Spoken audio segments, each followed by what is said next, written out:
get to where we are today. We've put about 4 months of work in about 2 days of work. And I will tell you that in the small previews that I've had of your videos, they look amazing. And so I want to thank each of you all for putting that effort in. I will give you a quick update. We're waiting on a couple teams to make sure that we get everyone's in, but we'll be starting here in about 4 minutes. A little bit behind schedule, but also want to make sure we gave everyone the opportunity. They've worked hard over those last 2 days and want to make sure that everyone's information gets updated as quickly as possible. So I'm going to go back on mute for a minute. We'll get started here in about 3 or 4 minutes. We'll close down all the group rooms as well, and we'll come back, introduce the judges, and start our presentations. Thank you all very much again. Can't say thank you enough to everyone, and we'll be back here in about 3 minutes. Thanks again.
Welcome back. It is 2:05 here on Friday. Thank you very much for rejoining the main room. At this point, we're going to actually have Mike close down all of the other rooms. Looks like that is happening as we speak. We'll give that 30 more seconds to have everyone join back in the main room. A couple tips for everybody. Please make sure you're on speaker view in Zoom to make sure that you are seeing the presentations as they come. If you're in gallery view, you may actually just see yourself or your friends. Speaker view will make sure that you actually see the presentations as they come across as well. Again, we'll start here in 30 seconds. Welcome back.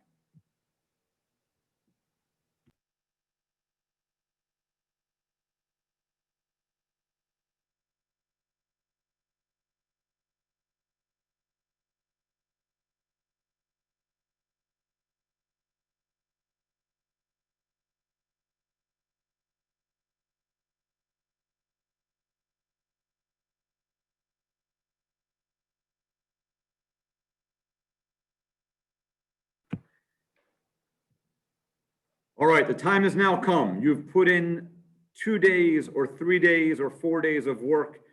You all have worked together across geographic boundaries, across physical boundaries, across network boundaries, and you are now at a point where you are about to share the fruits of all of your labor. I can't say thank you enough on behalf of the entire planning team.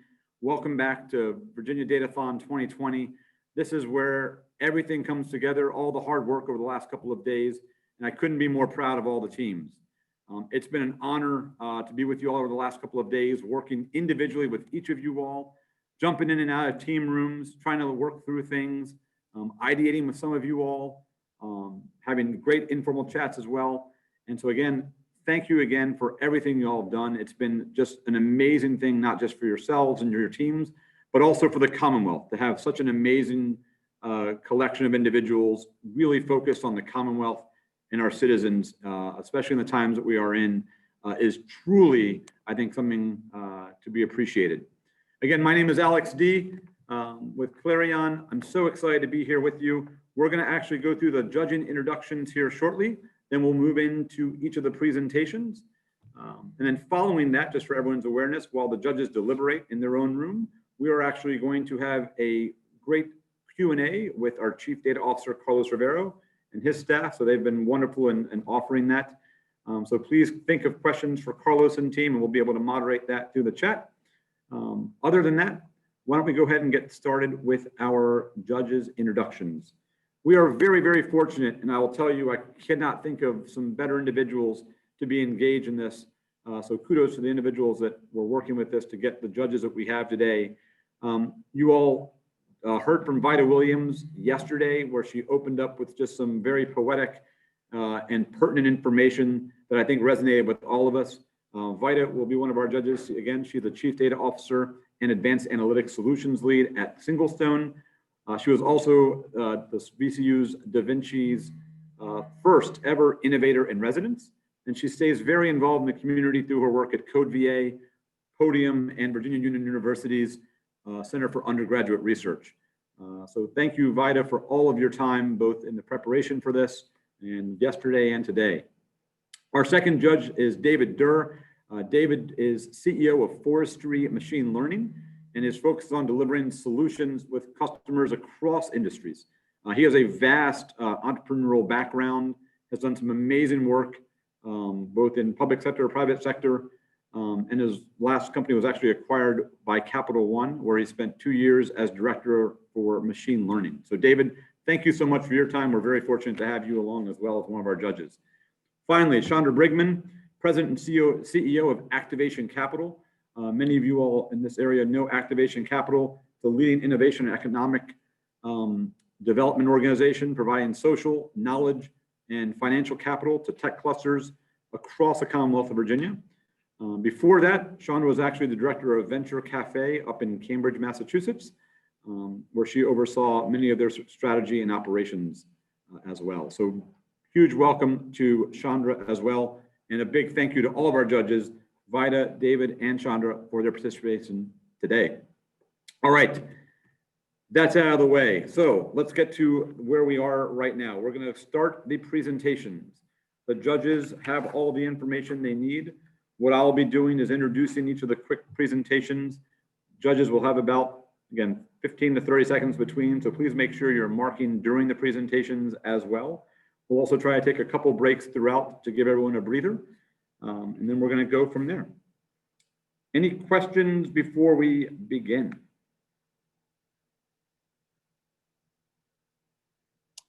All right, let's do this, Alex. Sorry, Mike, you good? I'm ready to do this. Great. All right.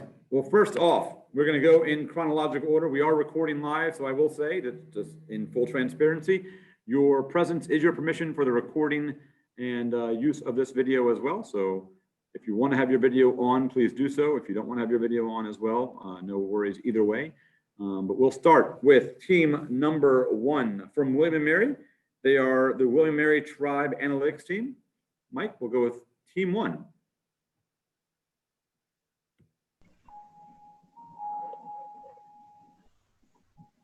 We good? Go, Frank. Hi, my name is Frank Rivera with Team William & Mary. So today we're going to show you some of the visualizations we made with the analytics made available to us. So some of the key points that we've discovered when looking at communities and COVID-19 is that certain demographic groups in the Commonwealth have exhibited a disproportionate rate of infection. And based off the data we've analyzed, we've been able to determine that racial groups exhibit high infection rates and that the number of people per household shows correlation with the number of COVID-19 infection cases. So by focusing on aids such as healthcare clinics, flu shot clinics, and education in these communities, we can mitigate the risk to the Commonwealth at large by mitigating the risk to these communities first. And as an example, this visualization here shows the number of cases and hospitalization by area. And as you'll note in the northern Virginia, we see the highest case count and death count and hospitalization rate. And then down in the Chesapeake area in the southeast, we also see extremely high rates compared to the rest of Virginia. So here, as we see separated by those hot points separated by ethnicity and race, in the north, we see that although Latinos are approximately 16% of the population, they account for more than 50% of those cases in that area. And while the Black population is 44% of the southeast, they represent a more than 50% caseload in that area. So like we spoke about, we obviously see the disproportionate rate by ethnicity and race. And as we move forward into the cases, we see that in Nova, a frighteningly high number of Latino cases. And in Hampton Roads, we see that the Black community shoulders a large load of those cases. And even following through, the Latino cases far outpace any other region in Virginia and Fairfax, alarmingly. And then again, as we see the hospitalization, those cases follow through with the Latino community. We're seeing a large amount of hospitalizations there as well. And the Black community in Northern Virginia and Hampton Roads also seeing an uptick in hospitalizations, disproportionate, again, to the amount of people in those communities. And then also of a significant note, we see that in those communities, the Latino cases who were infected and hospitalized, the death rates are low. And again, with the Black community in Nova, their death rate is pretty linear to their relationship with the cases. But in the case of the white community, we see that in Nova, the deaths far exceed by percentage the population who's actually getting sick. And one of the points that we realize is that in Northern Virginia, the life expectancy is very high for white males, on average exceeding 81 years old. And we're not necessarily sure that this is a correlation, but it is of note, seeing how we see the death rates disproportional to the community. Leading us to think that perhaps because folks are older, white men are older in Virginia, they are more susceptible to deaths once they catch COVID. Here we're looking at some trends by race. Specifically now we're looking at Hampton Roads, think the Virginia Beach area. We can see the disproportionately affected Black community is trending still at a frightening upward slope. And we can see during each phase opening that it's getting worse and worse. Phase 3, there's this huge shift in the slope in a positive direction. If we take a look at the Nova area, Fairfax, Arlington, etc., we can see that it's a lot more linear despite going through phase changes and holidays. However, the Latino rate is still frighteningly high. We understand with these graphs, we should have normalized possibly by the 100,000. Moving forward, that is something we would look to do in the future. And our last slide, we wanted to see the underlying causes, drilling into Fairfax, because we can see there's the 2.835 average people in a household. We wanted to see, is that significant here? And what we can see is among people in poverty, there's about 8%, this is the left-hand side, we're looking at the donut, about 8% of people live alone. If you look in the bottom right-hand side, that's now Hispanic people in Fairfax. About 2% live alone, looking at that donut. So what this tells us is Hispanic people are not living alone as much, so household size is probably a very significant variable that needs further exploration. Thank you, everyone, and go Tribe. All right.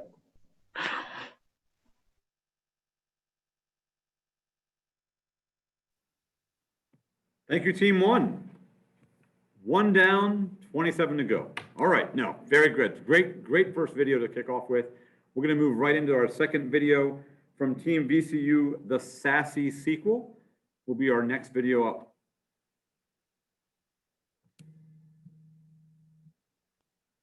Our Team VCU, the Sassy sequel. Here are our teammates. In the midst of a crisis, many people need help. Resources have to be deployed quickly in order to save lives. Unfortunately, Virginia has limited resources, so we have to prioritize where those resources go. But how do you prioritize? Well, this pandemic has given us some great resources in terms of our vulnerability indices to identify where those populations are.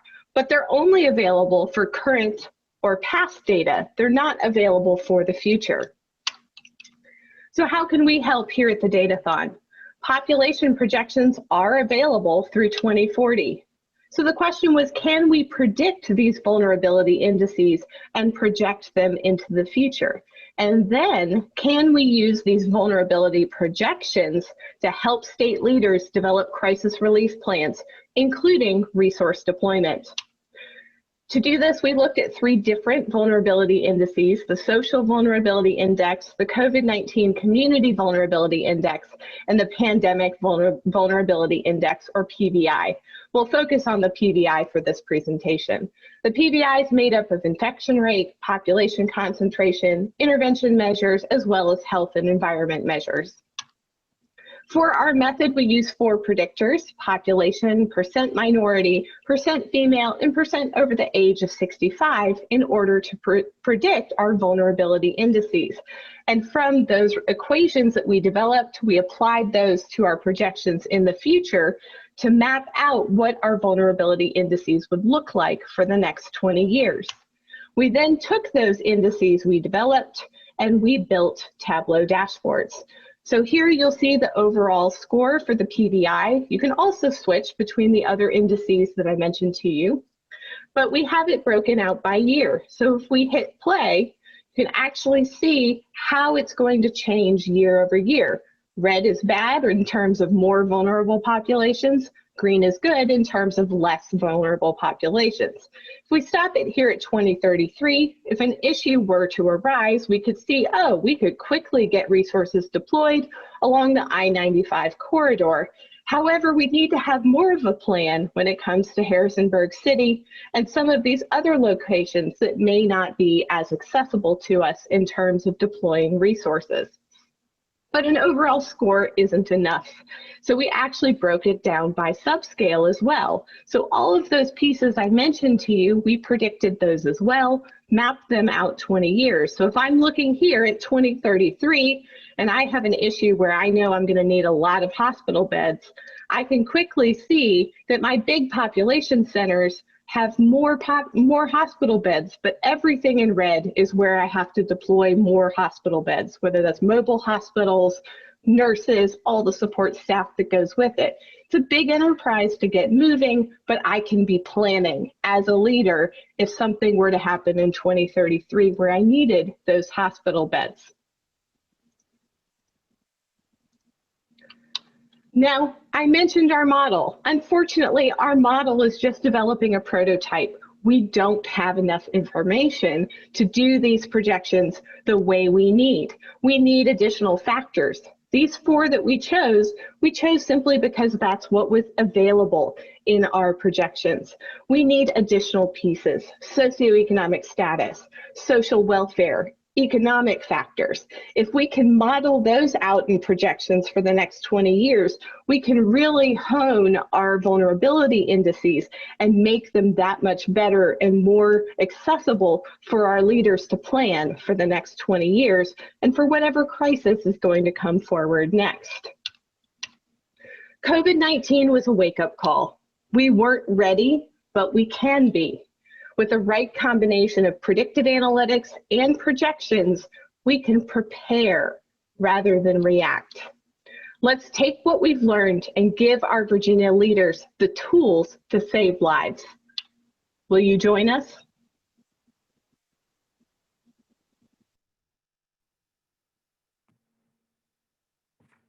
Thank you to Sassy Sequel. We're going to give the judges about 10 or 15 seconds between each of those videos. And again, appreciate everyone's involvement today and their attendance today as well. We're now going to move forward with our 3rd video from our one of the 2 teams, I think, from Vida. We're going to move forward with Team 3 from Vida. Here on the Virginia Department of Transportation Datathon team, and we're passionate about transportation and public safety. That's why we're introducing Trail Traffic, a mobile and web application to help find low traffic times on our trails, paths, and greenways. Think of it like a traffic layer in Google Maps. This tool is intended to help all communities as we move forward into a new normal and find safer times to walk, run, and ride during the COVID era, but also has a second life as a useful tool after as well. Hi, I'm Katie McCann, an engineer in VDOT's Operations Division. COVID-19 has affected so many parts of our daily lives, including our commuting and recreation time. The increased trail traffic is a great sign for support for our parks, but it can make maintaining social distancing tricky during busy times.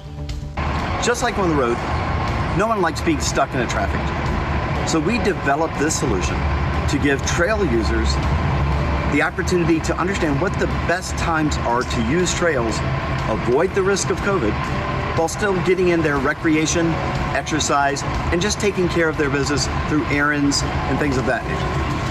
Hi, I'm Joe Gross. I'm a geospatial engineer with Virginia Department of Transportation's Office of Strategic Innovation. Our solution enables users to identify the optimal times, bicycle, pedestrian, both to avoid the risk of COVID, the need for social distancing, but also the separation, so you don't have the necessary conflict between bicycle and pedestrian uses. I'm Ji-Hong Chao, an engineer in VDOT Traffic Engineering Division. You probably aren't surprised to know that VDOT monitors traffic volume along the roadways to make data-driven decisions. But did you know that we also count pedestrians and cyclists throughout the Commonwealth? We compiled hourly counts of bicycle and pedestrian traffic along Virginia's paths, then displayed the information using level of service standards for mixed trail traffic in red, yellow, and green lines to make it easy for users to understand. The data were compiled on a GIS platform, visualized using Tableau, and displayed in ArcGIS Experience Builder. Enough talking, let's show you the tool. The first thing that you'll see is a splash screen and an introduction on how to use the tool. Through the UI, you can select whether you're going to be walking or biking on a weekend or weekday and what time.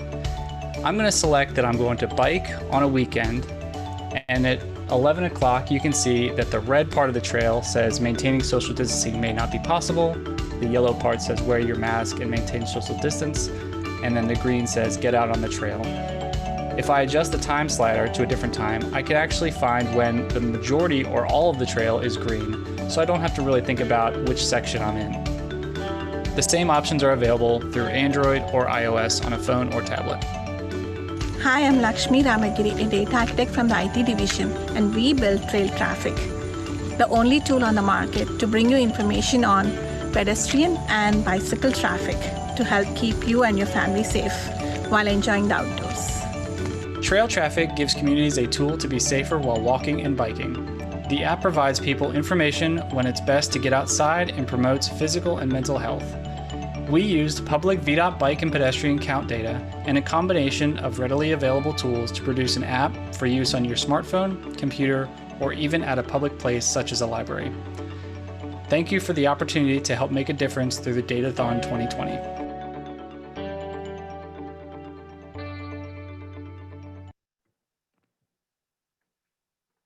Thank you, Team VDOT. Great creativity as well in filming. So thank you all again. As we give the judges a few seconds, we want to also recognize, as we have throughout this event, that we couldn't have done this without the generous contributions of our sponsors. Again, our title sponsor is Clarion. Our Gigabyte sponsors are Salesforce, Tableau, TaylorTech, and Captech. Our Megabyte sponsors are AWS, NIC Virginia, Kearney and Company, and Noblus. And finally, our SWAM sponsors, Market Muse and TBL Networks. Again, a sincere thank you from all of us, both from the planning team and the participants, for all that you all have done to make this the event that it is today. We're going to move on forward with our team number 4 from Infosys, and it is Block Corona. We have named our solution Infosys COVID Observatory, and this is the team behind this solution. If we retrospect, we'll realize that COVID is outpacing us every time. Its stealthy nature has always caught us unprepared. The lack of information speed is behind this unpreparedness, and that is the problem space that we are targeting through our solution. The concept of our solution is very simple. The idea is to be able to continuously capture every information related to COVID and derive insights as soon as it is generated. The need to return to work safely sparked the idea to create the solution. As part of the Datathon, we have implemented the solution to capture information at a school facility, but the same solution can be extended to any institutions or any facility within a state, region, or county. The technical architecture comprises of the ability to capture live images and process it through Google Vision to ensure mask compliance. It is a mobile app component for the students and school staff to record the state of their health. And all this transactional data flows to an operational store powered by CouchDB. And from there, it flows to an analytical store, which is powered by Snowflake Cloud Data Warehouse. And Tableau dashboards are implemented on top of Snowflake to present actionable insights from the data ingested. Now let us show you a demo of our solution. Hello, everyone. For the mass detection safety compliance at work, place, or school, our solution will use a neural network machine learning classification. Here's the AutoML model that we trained for that purpose on Google Cloud. Images from security cameras will be uploaded at a predefined frequency into a storage area. So when I upload a file here, let's upload one with mask and one without mask. This will trigger automatically the cloud function here, which will insert into the database entries for each image. So this one with masks and 96%, and this one 94%, and we have the classification of each image. Without mask, 96%, and so on. Thank you. Hi, what you're seeing here is the mobile app, which has the backend PouchDB. And on the server side, we have a CouchDB, and there is a sync established between the PouchDB on the mobile with the CouchDB on the server. So as and when there are any changes on the mobile device, the data is synced automatically. When a student registers on this application, he is given a digital identity. The application doesn't need any sensitive information for individual's identity. We use this identity to track the individual within the school campus as a digital dot. Let me quickly jump into the self-reporting form. When a student starts his day to school, he will be feeding all his health information of that day. All his health condition satisfies, then he will be given a QR code which will be active for a day, and the QR code has a unique color for any particular day. As you see here, this app also has a capability to report a COVID suspect within a school campus. We have also added a futuristic solution to capture the vaccination details of a student. To develop a dashboard that will help us get actionable insights. And some of the visualizations are outbreak by county. Then we have the confirmed cases by county or the deaths by county. We also have the schools listed by a district. When I click on Fairfax, it shows me all the schools within Fairfax. And then when I click on this, it shows me the compliance of all the schools within Fairfax. So these dashboards or these views are helping us to monitor the compliance, the COVID compliance for a set of schools or a particular school within a county.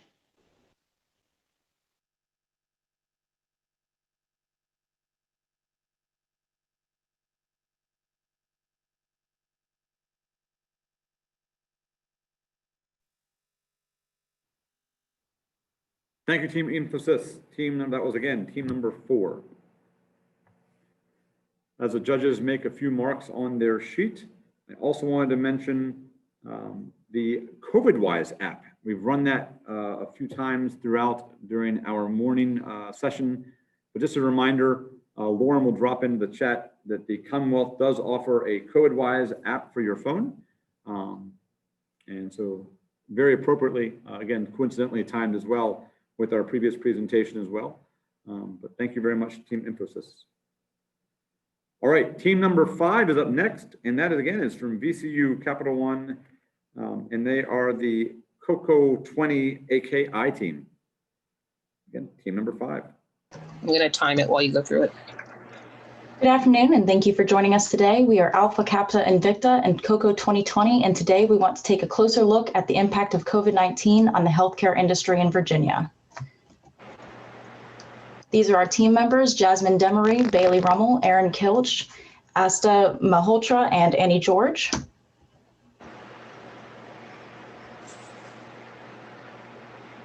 We start by identifying trends amongst the employment and healthcare. The pre-COVID trend, as seen on the left, shows that prior to COVID, we were expected to experience constant growth. However, the data on the right shows that there was a significant drop in employment in April with a slow recovery following. With not as many people being employed, it begs the question, are the people of Virginia underserved when it comes to healthcare? This map shows that Virginia is in fact underserved when it comes to availability of healthcare professionals, and rural areas are most impacted by this. Is this due to a lack of licensed medical professionals available to these areas? Our data shows that despite being underserved, the amount of people receiving both nursing and medical degrees is still quite high.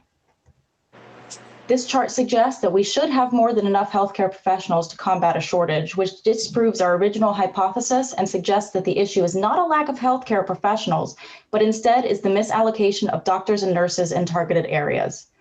So why is there a disconnect between our theoretical capacity and the reality that a growing number of people lack access to doctors in Virginia? Our team recommends that doctors be better allocated to target areas to ensure patients get the right care at the right place, including increasing the number of house call services to increase access to care.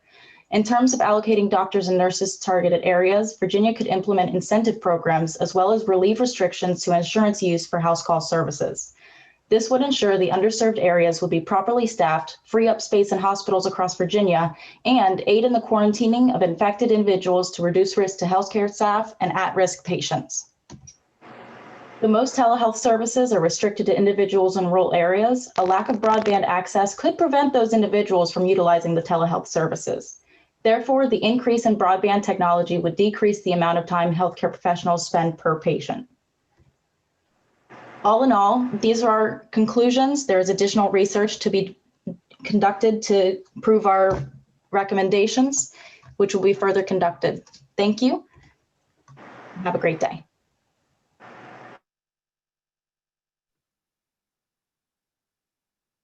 Thank you, team number 5.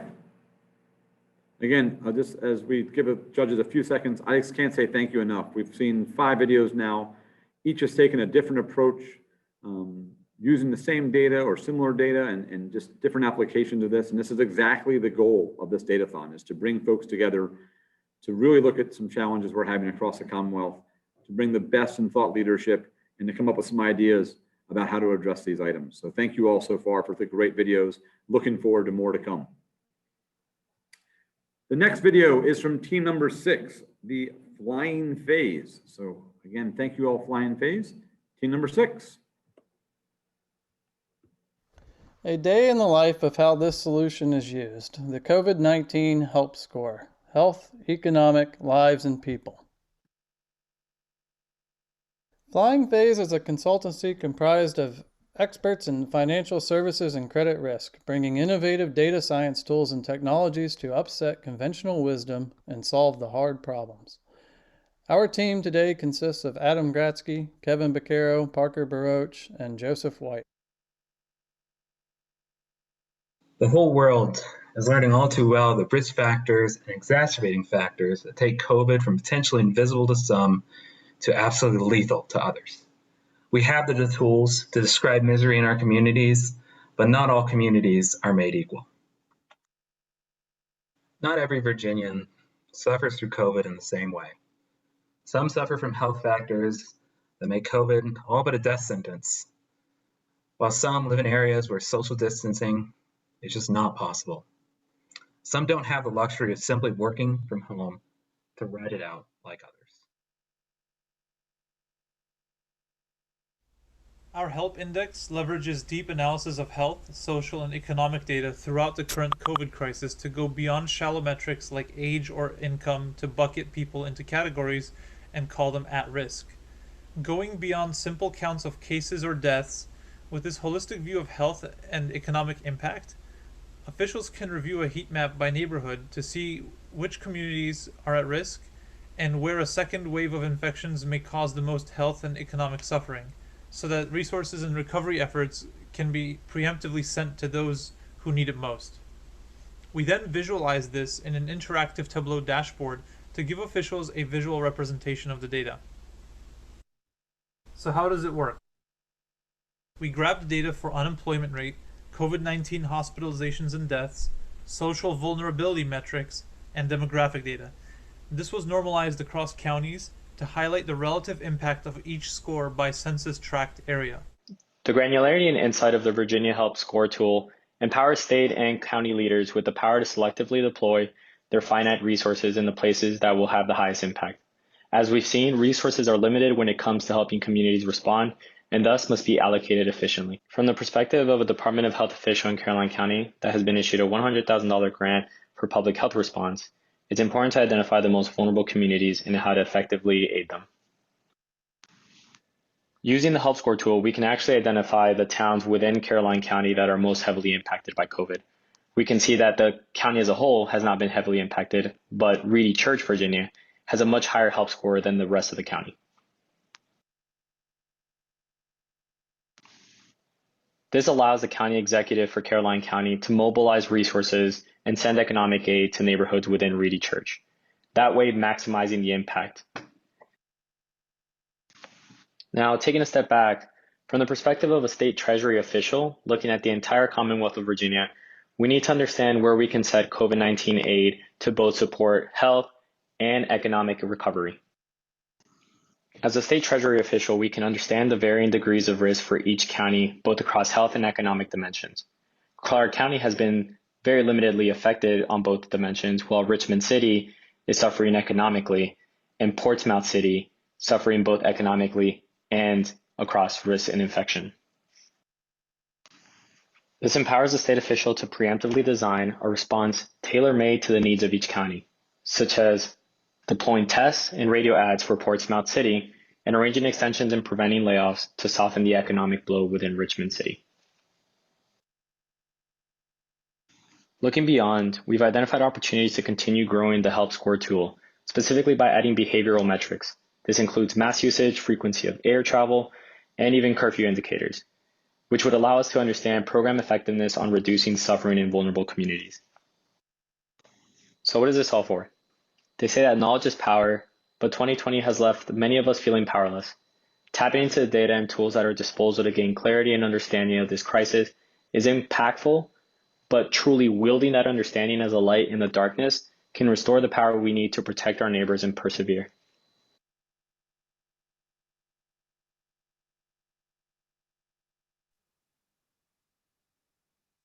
Thank you, Flying Phase, for another amazing video. I can't thank you all enough. It's been a lot of work to get here. Some of you all started working as early as the data sets were made available. Others actually worked well into the evening and early hours this morning. So again, all of that effort is both appreciated and very evident in all the products we've seen today. So thank you all again. We're going to move forward with the next video, which is Team 7 from American University and the University of Maryland. The Eagles and Lord of Strings video is up next. Good afternoon, this is Team 7. Our team members Malao, Vishal, Derek, Fangfei, Peiyuan, and Xiaoqing. Today I'm talking about the issue about how does mobility impact the speed of COVID-19? How can we predict the probability of outbreak in the near future? And what are the other various effects of COVID-19? For now, let me pass to Vishal. Thank you. So now let's see some initial analysis on Virginia. Here we notice that the counties which are infected by most number of cases are mainly on the eastern coast, and we need to investigate more to find the root cause for this. The model we have used to predict the outbreak of COVID in Virginia is called the SIR model. The reason for using the SIR model is that it takes into account the mobility, the location, and time aspect of the outbreak. From our result, we found out that Loudoun, Arlington, Shenandoah, and Rappahannock County are most prone to the outbreak in near future. Using this model, we could also understand that the supplies needed by the hospitals or any other further use cases. And this model could be used in urban planning and policy making. And one of the use cases would be talked by Fang Fei, and I shall pass it on to her now. Thank you, Vishal. So I will talk about more detailedly about the potential shortage of our licensed beds in Virginia. So we take a closer look at the top 10 confirmed cases county in Virginia, and the green bar means the potential bed for future use, and the pink bar means the total licensed beds we have in the hospital. And from the graph, we can clearly see that we are pretty sufficient for our beds usage for now. But we also want to make sure that other medical supply will be sufficient as well. So we need more masks, we need more hand sanitizer, and we need more ventilator if we do need those suppliers, so that we can face our second wave of COVID-19 exploration during the flu season. And next, I'm going to talk about how the infection spread out among different education level people. So we made a plot that y-axis representing the percentage of total new weekly confirmed cases, and x-axis means the mean of total top 40 counties minus last 40 counties new weekly confirmed cases increase rate. And we colored by different education level. And we can see the orange line representing the graduate students, graduate educated level people, and the blue line representing for undergraduate graduate education people. And we can see those two line has different slopes. That means the higher educated people result in slower spread of COVID-19. So we would suggest if the government can make more resources that are easily accessible to all the population, so people how they can protect themselves and what they need to do when they get closer contact with the potential COVID-19 patients, and etc. And the last slides, we list all the data sets we used to do our analysis. And thank you. That's all of our results for the VA Datathon.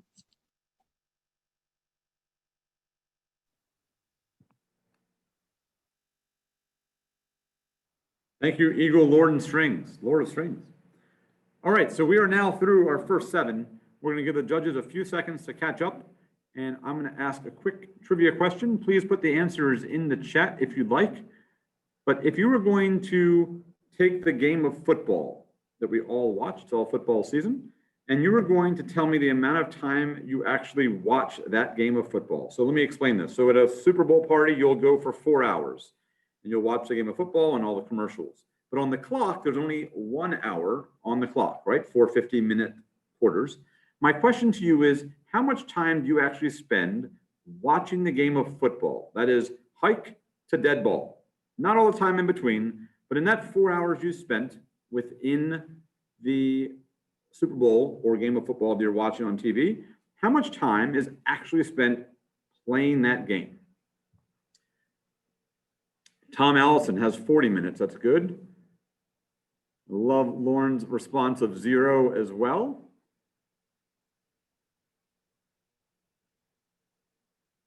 Carl, like that. Carl is actually talking about the other football. I love that, Carl. Great. That did not go unnoticed. Fantastic. The first football. So as you think about this, yep, that's great, Jesse. Thank you. The real answer is between anywhere from 9 to 12 minutes. So why do I talk about this in data? So you've spent 4 hours watching a game on TV, and in reality, the value you've gotten out of that, or the true value, is only between 9 and 12 minutes. And that's exactly what we did with this datathon.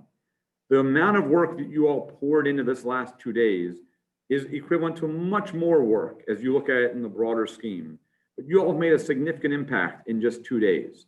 So next time you watch a football game, the American football, not the international football, think about the amount of time you're actually spending doing the activity. Or when you're working throughout the day, think of how much time you're actually spending doing something value added for your clients or for your business or coworkers. And remember the story that, again, it's not all the time you spend, it's the quality time you spend in it that makes the most sense. So with that, we're going to move to the next video. And it is from the Kearney Datanauts and Kearney and Company.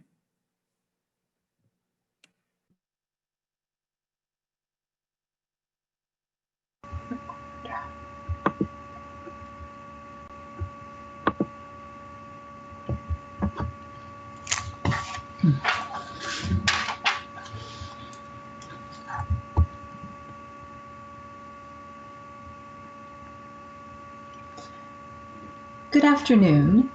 Welcome to the Kearney Team Datanauts 2020 Virginia Datathon presentation.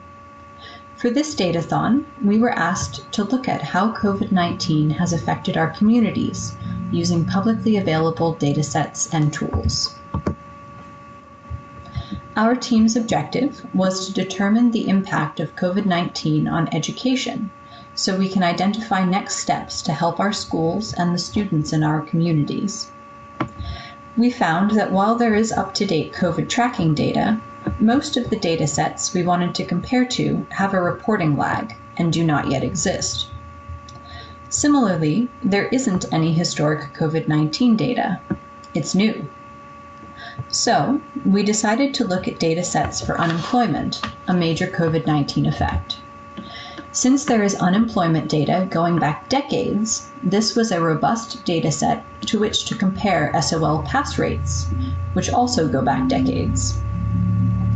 We got this data from the U.S. Department of Labor Bureau of Labor Statistics, and the SOL data from the Virginia Department of Education website. We also incorporated education expenditure data and historical flu case numbers for context. Why does this matter? 2020 has had unprecedented effects on our students and teachers. If we can use data sets to predict education outcomes, communities can create a better plan to prepare and respond. State education funding can be analyzed and possibly redirected to help minimize any negative effects of remote or hybrid learning that resulted from community responses to COVID-19. To do this, we used a decision tree predictive analytics model trained on 2007 through 2019 data with features such as educational total revenue, educational total expenditure, flu cases, unemployment totals, and existing SOL data, all from the state of Virginia. We then fed it 2020 data without SOL numbers and looked at the outputs. Here's an example output table of predicted 2020 SOL pass rates. The actual 2019 pass rates are below for comparison. It is worth noting that different input conditions for 2020 expenditures may be used to look at the effects of changes in funding. The predictions could then be compared, and the best one could be chosen for implementation. In the future, these predictions could help the Commonwealth of Virginia plan and make decisions based on currently available data when it comes to improving the education and education-based outcomes for the state. The predictive model created can be reused year after year. Since we leveraged data that is generated annually, regardless of any emergency, it can be used to better allocate the funding as state priorities change and evolve over time. Similar models can be used with the Virginia flu data and COVID-19 hotspot data to identify the communities that will need surge support to get through the flu season.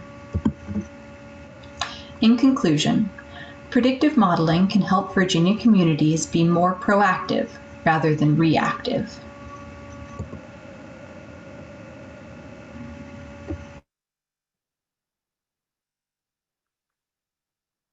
Thank you, Carney and Company. Our next video up is from Ippon Technologies and the VCU School of Medicine, and Akatsuki is their team name. Team number 9 is next up on our videos. We are the Akatsuki, Team 9, consisting of members Sam, Corey, Upar, Kevin, and Jonathan. Current GRTC data from March 2020 indicates that there are routes with 20 to 30 passengers on a 38-seat bus. This means that proper social distancing of 6 feet is no longer possible. The problem we've identified is that bus transit systems could have a better COVID-19 response protocol. Our solution is to use GRTC data to determine which routes are too busy and allocate bus resources accordingly. Our data dashboard would keep buses from overcrowding and in turn reduce this potential risk. After we decided on the transit idea, we went looking for some data. We went to GRTC's website and we basically found ridership data, so how many people ride the bus at given times. And then we found stop data, so what stops are where, what time they stop at in 2 different places. We took both those data sources and then came up with the red, yellow, green ranking system, which basically ranks red is, quote unquote, unsafe times to ride the bus, and then green is safer times to ride the bus. And so we took some other data based on, how popular things are at certain hours, what routes are more popular, and we merged all those sources together and basically come up with a dashboard that recommends effectively red times, which are times you should probably put more buses into service so that you can probably meet higher levels of safety, and then green times, which are times that are relatively safe to begin with. So that's how we made the dashboard. Given that exposure to COVID-19 guarantees a worker cannot work for 2 weeks, we see a $961 loss of income based on a $25,000 yearly salary. This isn't even accounting for longer-term illnesses, cost of healthcare, or loss of opportunities. We estimated that roughly 12% of Richmond City residents use GRTC bus lines. The current rate of infection in Richmond City is 14 people per week. In turn, this means that 2 GRTC passengers may contract COVID-19. So each week, the communities reliant on GRTC bus lines lose income totaling $1,922. The Virginia Department of Health reports disproportionate COVID-19 cases in the Black and Latino communities. Black 41.2%, Latino 33.7%. Of these, the areas in Richmond with the zip codes listed within these median household income ranges have the highest reported cases. Referring back to the income data for GRTC passengers, this aligns with the demographics of people who are reliant on GRTC for transportation. Therefore, to better serve the communities who are at the most risk for contracting COVID-19 and who are more likely to be essential workers, it is imperative that we minimize this risk by improving social distancing practices on public transit systems such as GRTC. In summary, getting access to more data to serve new features will let public transit operations leaders make better decisions.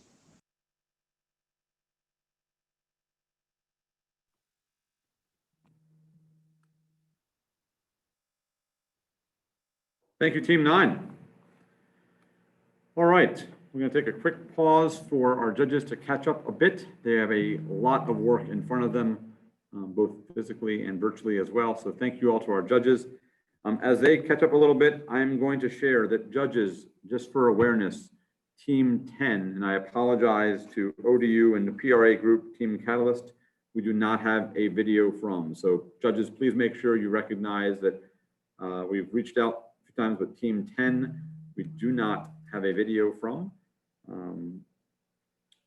So we have to move on to team number 11. As I mentioned yesterday, after the presidential debates, the National Association of Virtual Datathons had a big meeting as well. And as I had indicated in the rules, after 5 minutes, the mute button was going to be applied because of lessons learned during the presidential debate. Unfortunately for our next contestants, Team 11, we will be having to mute you at the 5-minute mark. I recognize that's about 2 minutes less than you originally submitted. But just to be fair to all individuals, we will be cutting the video at 5 minutes to make sure that we are consistent with our rules from the National Association of Virtual Hackathons. So moving on to team number 11, it will be the 5-minute portion of their video, and they are the CVOT or CVDOT tiers, if you will, from team 11.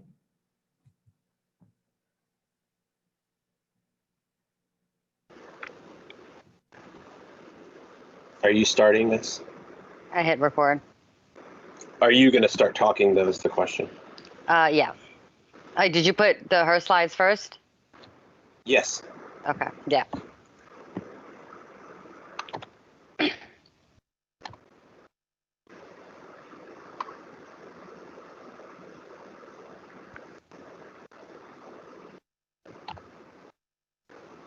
I don't see your screen. Okay. You should be able to. I'm sharing full screen. I can see it. Okay.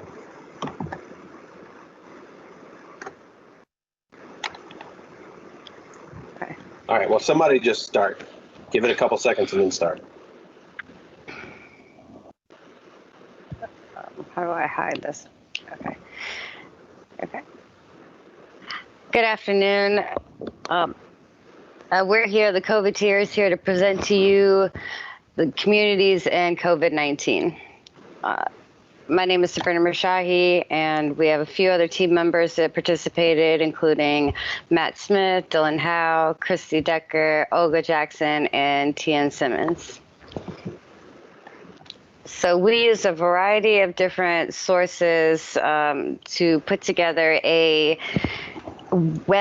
ArcGIS web app for you to look at a variety of different indices. First, the first layer is the Health Opportunity Index, which is comprised of 4 different profiles, which are listed here on the screen. When you click on the link, you open up the app, and the first screen you will see is a image of the state broken out by the 35 health districts. Right here is looking at the number of cases. So the darker the green, the more number of cases in that district. I think the next image is looking at the number of hospitalizations, also by health district, followed by the number of deaths by district. The last screen here you'll see is the HOI index by census tract. This is at a much granular level than the other layers.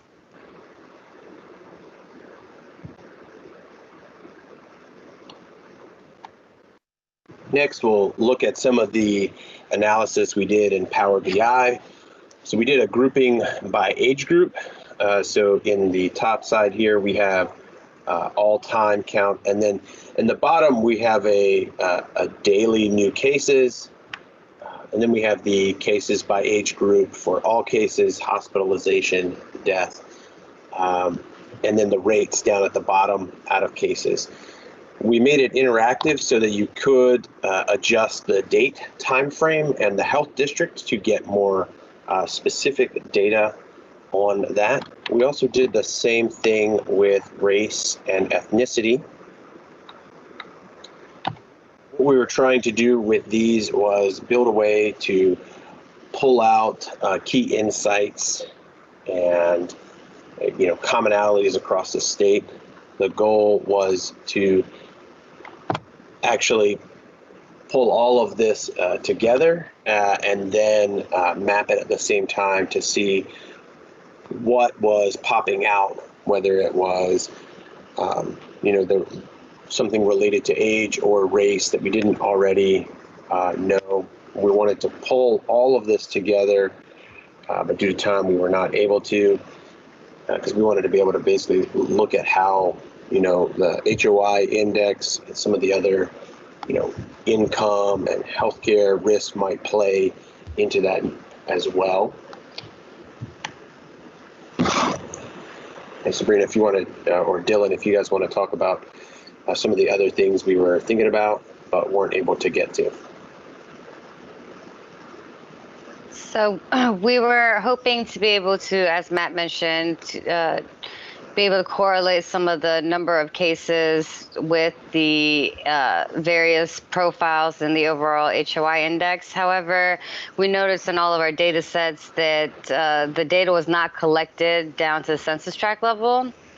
Our recommendation would be in the future, collecting data should try to be collected down at that level to provide a more valuable analysis. We did notice that there is a huge jump in the number of cases for individuals between the ages of 20 and 29, and also kind of correlated to the summer months and various holidays.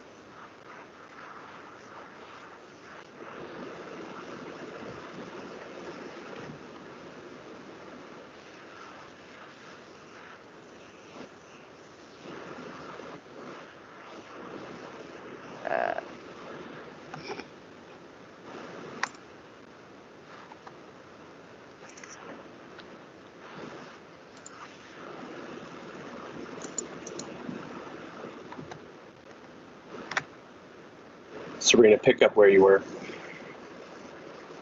So as you can see in this chart right here, that there's a huge spike for the age group of 20 to 29 in the early or mid-summer months that kind of correlates to the various holidays and the opening of the entering of the third phase for the state of Virginia. It allows you to provide a more targeted approach when trying to combat the spread of this virus. And end. Can you end the recording?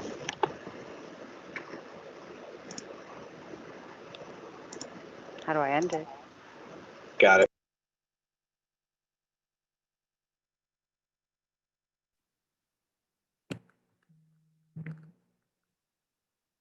Thank you, Team Vida. In full transparency, I thought the original first part of that was actually part of the video, kind of a humor bit. But again, thank you, great content. And thank you to our team at VDOT for their support as well. All right, we're going to move on to our next team, which is Team 12. Team name is Artificially Intelligent, and they are from CIT and Deep Run High School. Team 12. Hi, we're Team Artificially Intelligent from Deep Run High School. I'm Adam. I'm Abe. I'm Ranajoy. I'm Varinci. And I'm Colin. And today we are going to be talking about the effect of COVID-19 on the collective mental health of our communities. So why mental health? One of my friends has been greatly impacted by the pandemic. Their parents unfortunately lost their jobs because of COVID, which led to them getting a divorce. My friend already had anxiety, and their parents' divorce caused it to get worse. They now struggle talking to people and even just getting through daily life in these times. To top it all off, my friend's story sadly isn't unique. It's actually one that is common across the millions of American families that are suffering from more anxiety as a result of COVID. Mental health is an important topic that affects the way we think, feel, and act on a daily basis. However, it's a field that has largely been left aside in scientific research because of its subjective nature. But it plays a key role in everyone's lives, so it is worth taking a look at the scope of the problem. The COVID-19 pandemic and the resulting economic recession have negatively affected many people's mental health and created new barriers for people already suffering from mental illness and substance use disorders. These shown statistics illustrate the impact of this growing crisis. COVID-19 and the resulting economic recession has impacted various income backgrounds in Virginia and in the United States. A poll conducted by the KFF found that individuals who experienced house loss, job loss, and income loss reported that the worry and fear from COVID-19 contributed to various mental illnesses, such as alcoholism, substance abuse, and worsening chronic conditions. In addition, adults who lost their job were more likely to experience anxiety and depression disorder than adults who didn't lose their job. In response to the COVID-19 pandemic, mental health issues have risen across Virginia. Data collected in June of 2020 reveals that nearly 35% of adults in the United States have reported symptoms of anxiety or depressive disorder, compared to the 11% in the previous year. The national trend has been largely similar to that of the state of Virginia, where the reported percentage of adults with anxiety or depressive disorders is around 35%.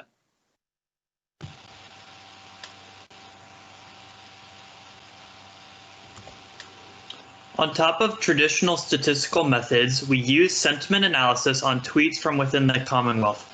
We created a library that downloads recent tweets from any location and plots the change in emotion over time using a machine learning model.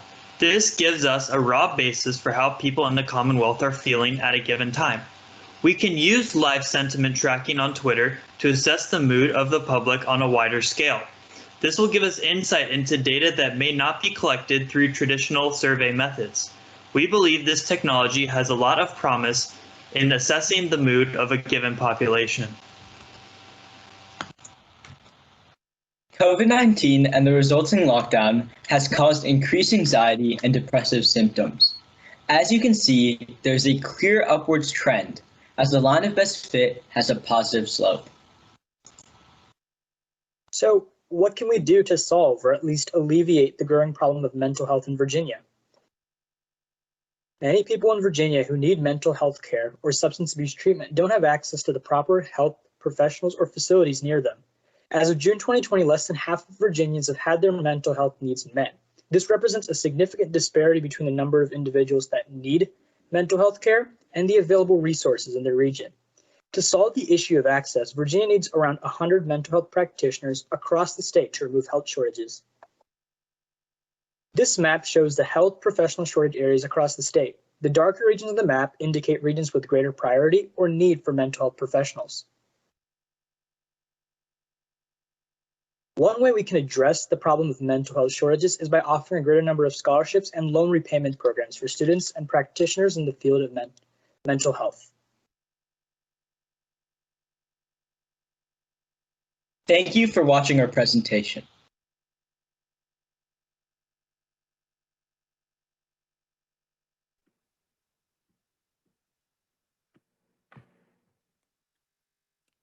Thank you, Deep Run. I had got a chance to spend some time with the Deep Run High School earlier today, and they're just a great group. So thank you to Deep Run and CIT for that presentation.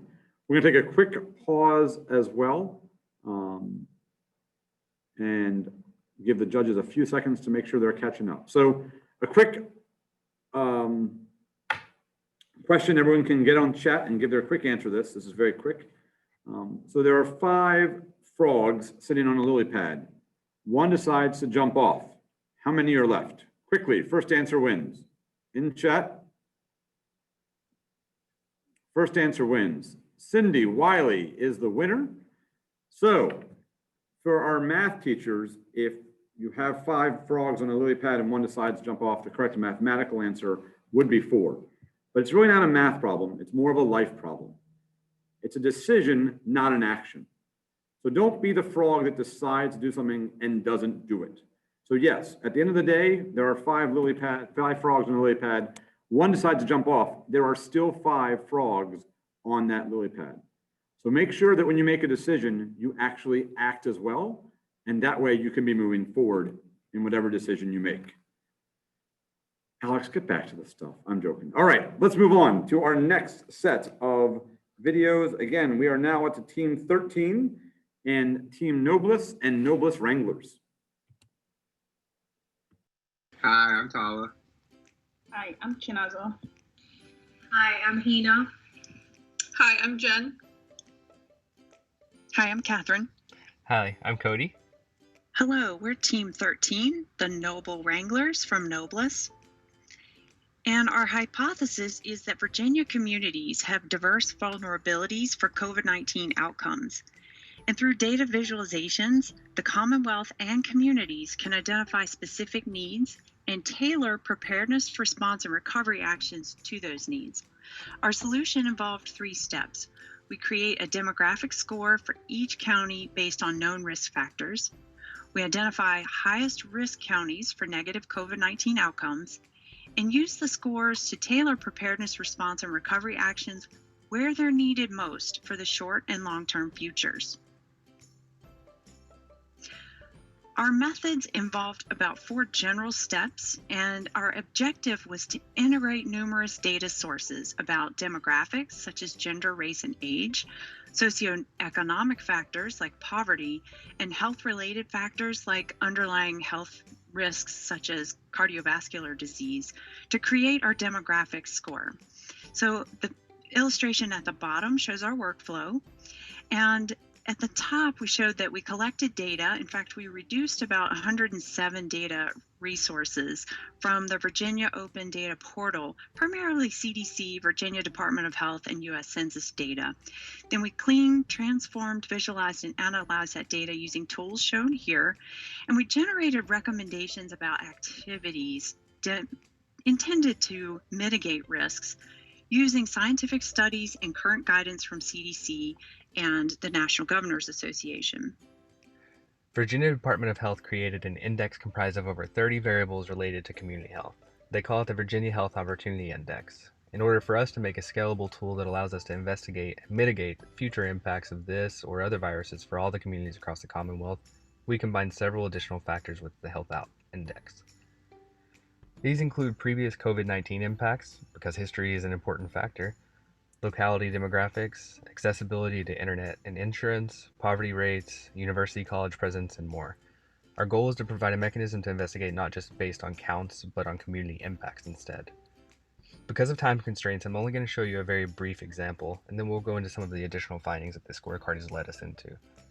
Here you can see where I actually select Lee County, and I'll select Fairfax. These are 2 very different places. I'm from Lee County, actually. Okay, what you'll notice for Fairfax is that there are far more nursing homes. Their population density is way higher. They have quite a difference in the employment accessibility, as well as other factors such as access to care and affordability, air quality, community environment. You can go on, and maybe one or any of these factors may be contributing to the spread of the virus. And this is meant to give you a tool to research that. Show you where our scorecard led us.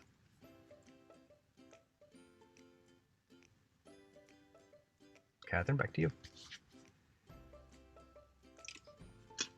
Thank you. So we identified the 10 highest risk counties based on poverty, internet access, insurance coverage, and education. And we filtered the COVID-19 cases and death data in nursing homes within those 10 counties. And given the recent upward trends that you see in this graph on the right, the communities and the Commonwealth may want to identify activities to mitigate effects in these high-risk communities. To further illustrate the kinds of actionable insights that can be gleaned from the scorecard, we've listed a variety of mitigation measures at both the community level and the Commonwealth level in response specifically to our analysis about poverty, internet access, insurance coverage, and education. For communities, we've listed activities for high-risk individuals and essential workers to limit virus spread. And for community-based organizations, activities such as mobilizing food drives and home deliveries, as well as taking healthcare providers to those high-risk locations, may help mitigate community impacts. Because we didn't have a lot of time, but we have a very robust scorecard tool now, we do have some recommended next steps.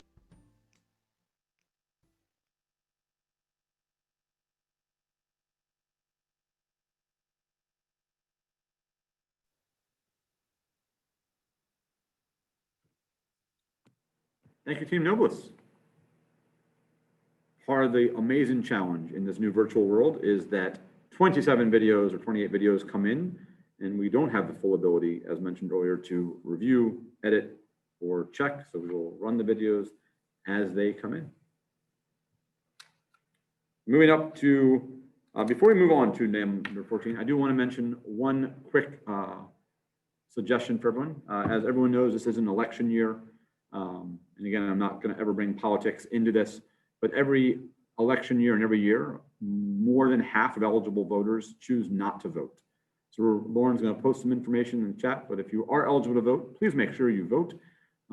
It is our duty, it is our right, and we should all take advantage of that opportunity to have a voice in our government. So, not to bring politics into a hackathon or a datathon, but want to make sure that we highlighted that as it's coming up and important to all of us.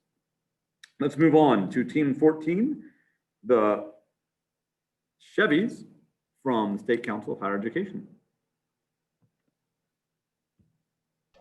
Good afternoon, everyone. We are the State Council Higher Education of Virginia, or SCHEV, and we're here to present a higher education response to COVID-19 as well as the next pandemic.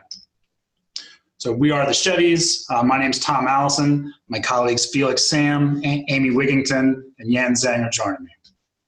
So the big picture is that COVID-19 has disproportionately impacted those without a college degree, both for their health, where they're forced to work jobs with greater exposure to the virus, but also economically, where the vast majority of Virginians who filed for unemployment lack a bachelor's degree. So we want to increase education attainment to make Virginians more resilient to disruption. There's two aspects of this problem in increasing attainment. Number one is that we're seeing a drop in enrollment in colleges across Virginia, and we suspect that this is particularly driven by low-income students. But we don't necessarily know where those low-income students are. So Yan is going to explain how we went about identifying those students. We used the Virginia Department of Health COVID-19 cases, SCHEV's Virginia student enrollment data, and the U.S. Census data of Virginia population and poverty by Virginia county to make an index for each Virginia county. Used percentile statistics to assign each of Virginia 133 localities a vulnerability score based on percentiles of these three variables. We identified 18 counties as vulnerable communities as they were rated high in COVID-19 cases and poverty level, but low in student enrollment. This map shows the identified vulnerable communities mostly clustered in the south side and southwest of Virginia. Using this method, we have 18,679 students in the 7th through 12th grades in these localities who have been identified by the state as being economically disadvantaged. Low-income and first-generation students are most likely to face challenges and roadblocks due to lack of information regarding college preparedness, enrollment, and financial aid. Thus, we will be using directory information to send physical mailers to provide such information. While most of these school districts are remote only at this time, physical information, including direct mail, is still more likely to be seen, kept, and discussed in the household, reaching both students and their families.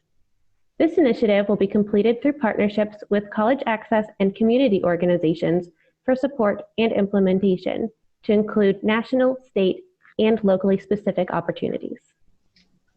So those are great strategies to help aspiring students enroll in college, but we've got a second problem. We've got current students who are already in college who are lacking the technology resources to succeed.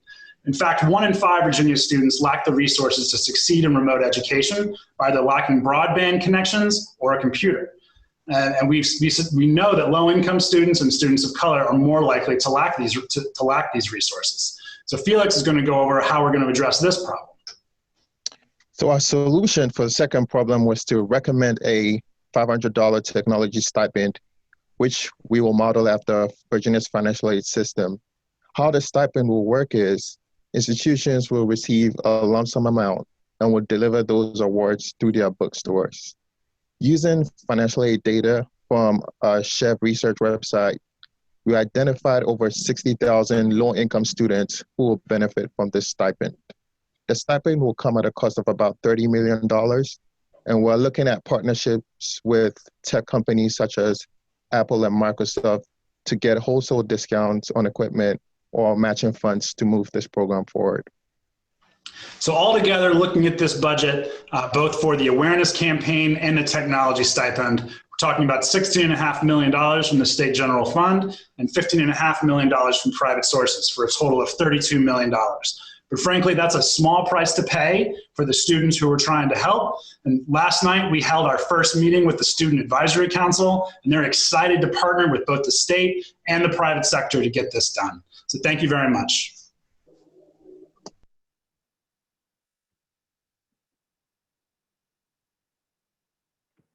Thank you to the Chevys. All right, we're going to continue on. We've got a lot of videos to get through, so we're going to continue on. We're going to move on to our next team, which is Team 15 from KAGW, and they are called the Data Squad. Team 15.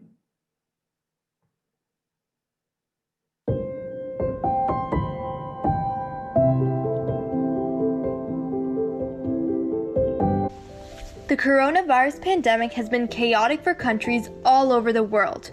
It has especially hit hospitals hard and put lots of strain on their capacity and capability at treating patients.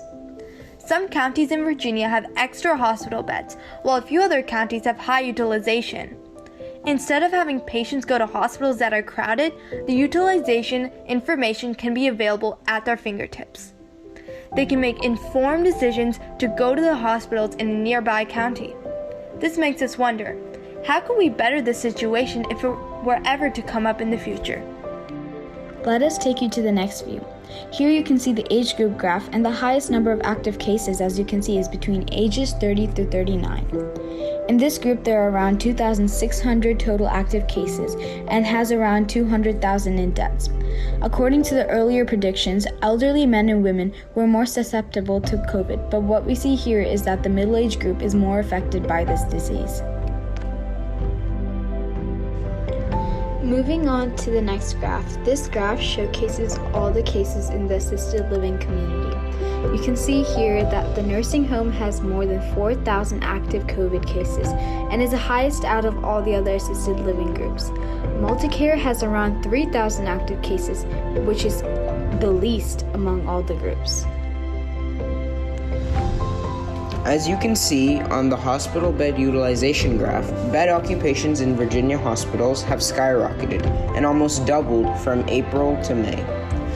The same can be seen for the capacity of the hospitals.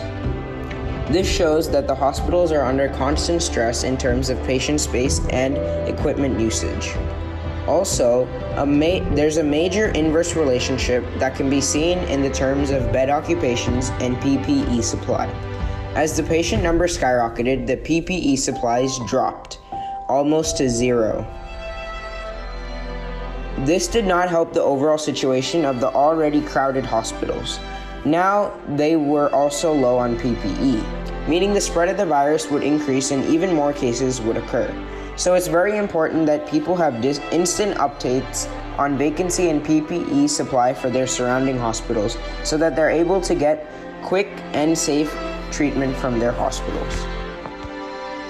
COVID-19 caused many casualties for us, and one of the main challenges for all these casualties was not knowing where to go. The hospitals had shortage of beds, ventilators, equipment, and other facilities. Lack of relevant medical information that's accessible to the public regarding hospital care availability. A solution we propose is we launch a government-issued app that shows the capacity and the PPE supplies of levels of every local hospital near you. This app allows patients to see which hospital has the least amount of people, how many beds are available, and if the hospital is well equipped with PPE. This will allow patients to get instant data down to the minute by computerized system in hospitals that keep track of the admitted and discharged patients. So now patients can see which hospitals have room for them. The computerized system keeps tracks of PPE stock inventory for each hospital. So if a hospital is low on PPE, the patient would go to a different hospital to help the other hospital have time to restock supplies. Capacity is different for every hospital in every county. Patients tend to go to overcrowded hospitals while there are vacant hospital beds in their neighboring county. The best way to evenly separate and distribute patients into every hospital is to create a government-sponsored app, so every hospital can put the number of beds they have available in their profile. The coronavirus has had a huge impact on our world. Schools, offices, and public places have closed down in order to avoid the spread.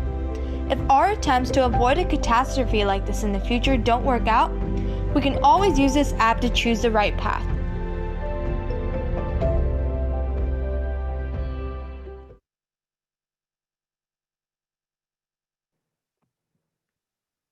Thank you, Data Squad. A fantastic presentation. Thank you so much. All right, we're going to take a couple-second break for the judges to catch up. We are making great progress. It's 3:30, so thank you all for joining us. Also, thank you for those watching on YouTube Live right now. We are live on the Library of Virginia's YouTube site. A big thank you as well to Carlos Rivero and the CDO's office and to the Library of Virginia for their collaboration in this. There have just been so many individuals who have contributed to this event, the largest yet, people from around the country and around the world on teams, and really driving solutions for the Commonwealth. So we are excited that you are here today. Look forward as much to this one as we do for next year's as well. So please stay tuned for more information about next year's Datathon in the days and months ahead. We're going to move on to Team 16 from the VCU School of Education in Harrisonburg City Public Schools. It is Team VCU SOE. All right, good afternoon, everyone. My name is Eric Ekholm, and I'm presenting on behalf of the VCU School of Education team. We actually have folks from VCU, VDOE, Chesterfield County, and Harrisonburg City. So let's get right into it. So our approach is, we know that there's a ton of data available related to risk factors and outcomes for COVID. And so we really wanted to think about how to make this data more digestible and more usable.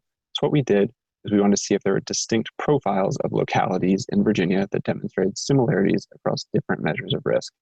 Then we wanted to see if those profiles exist, to what extent do they differ in their number of cases and deaths related to COVID. And we think this approach allows us to simultaneously capture the complex interactions among the variables we include in our profile analysis, while also simplifying the representation of those interactions to just the profile membership variable.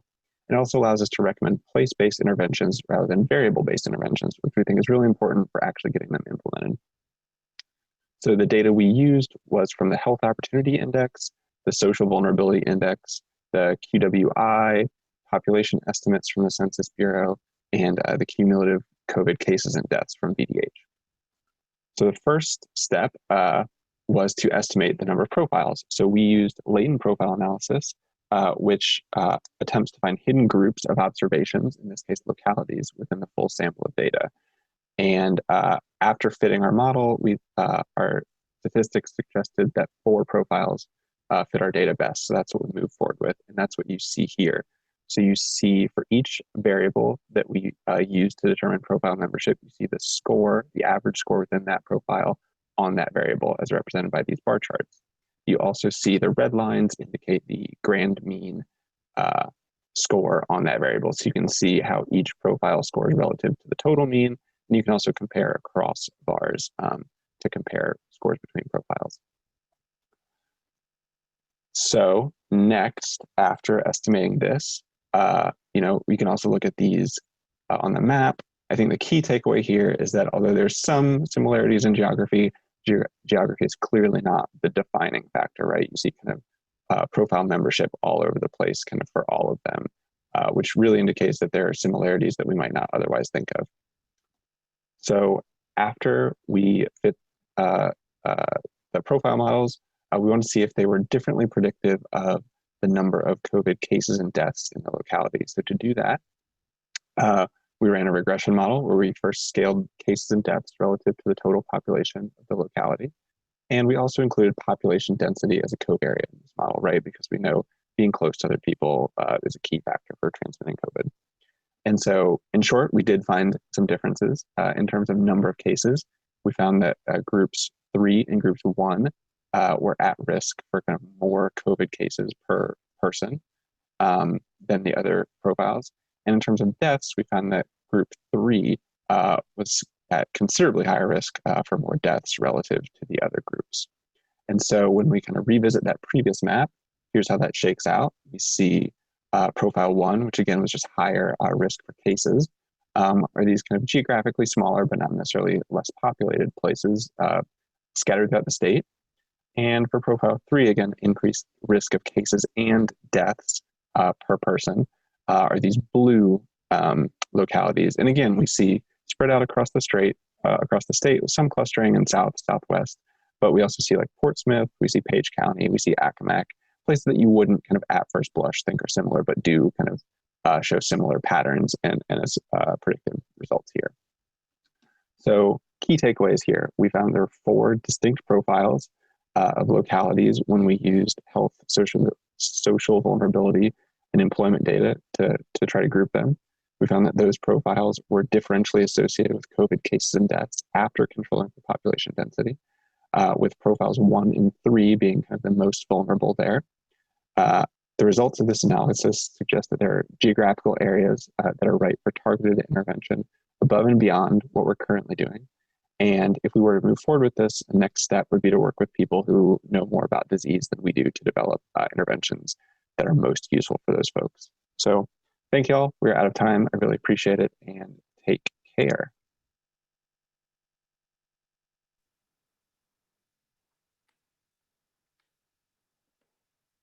Thank you, Team 16. Again, I just want to make a quick plug for the COVIDwise app. Again, we were rolling that during our morning videos as well, and Lauren will drop that into the chat as well.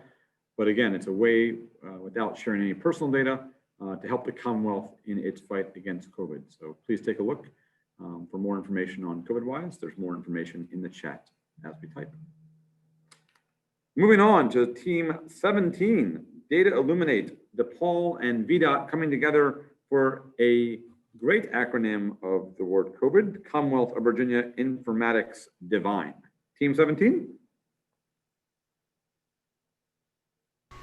Good afternoon, everybody. This is Data Illuminate, Vida, and DePaul's presentation and entry into the Virginia Datathon 2020. Our team consists of 4 members: Tark Asaf, CTO of Data Illuminate, Ruin Chen, Lead Analytics from Vida, Yayang Chu, BI Developer from Vida, Ilyas Uston, Associate Director and Faculty at DePaul University. Hi everyone, I'm Jiayang Xu. I'm from Vida. I will focus on analyzing the COVID by age group and the district. I want to find some distributions in different districts and age groups. When I view the total deaths, cases, and hospitalization by different age group, I find there are more confirmed cases in 20 to 29 age group. There is a peak for hospitalizations in 60 to 69 age group. For 80 plus group, there are more deaths cases. As I can see, many groups, there have more confirmed cases in 20 to 29 age group, but some district like the Alexandra, 1.2 times of confirmed cases in 30 to 39 age group. When I click the different age group, this one will show a different confirmed cases by zip code. The same thing for hospitalization and deaths. For the hospitalizations, I choose the 60 to 69 as a comparison group. Most of the districts, they have more hospitalization cases in 60 to 69 group, but also in some districts showing the red color, they have more cases in other age group. Hi everyone, my name is Rin Chen. I'm from Vida. Today I'm going to show you how social vulnerability index will show the community vulnerable to COVID. Social vulnerability index is actually combine lots of social demographic factors, and they come up with a number and assign to each community so we can evaluate if it's socially vulnerable. So in this map, you can see how that distributed across the different communities in Virginia. And the darker color actually means they are more socially vulnerable. In this, and while the top 10 of the vulnerable community account for like 5.4% of the population, they actually account for almost 14% of the deaths, of all the COVID deaths. So here we will show you that with the higher socially vulnerability, it's actually, this community would have a higher case number per capita and a higher positive rate and a higher death per capita rate if they are more socially vulnerable. To prevent COVID to spread out, we probably need to put in more resources in this socially vulnerable community to prevent it. Hello everybody, this is Tariq Asaf. I'm from Data Luminate. I'm here to talk about one analysis that we found very interesting. The question of, are we staying healthy during COVID? And our analysis shows that healthy activities are on the decline while alcohol and opioid abuse are on the rise. A very alarming finding. If you notice that when we map the use of outdoor time, we find a very good start at the beginning, but as time goes by, there's a burnout and people are reverting to the average outside time or healthy activity time. While at the same time, we see a spike in alcohol and opioid abuse. This is not good news. It's okay as long as we were staying healthy. The minute we start declining in our healthy activities and the burnout comes in, while this is not letting go and it's on the uptick, we are going to be running into serious problems soon. Even though COVID rates are dropping and we're in a better place than we were a month ago, we're still not in a very good place, but our trends are indicating that we're going to have some serious problems down the road. This means that as a country, we need to find ways to combat the side effects of COVID and increase healthy activities and healthy alternatives for the population. Thank you very much, everybody, for joining us on this Virginia Datathon 2020 presented by Data Luminate Vida DePaul University.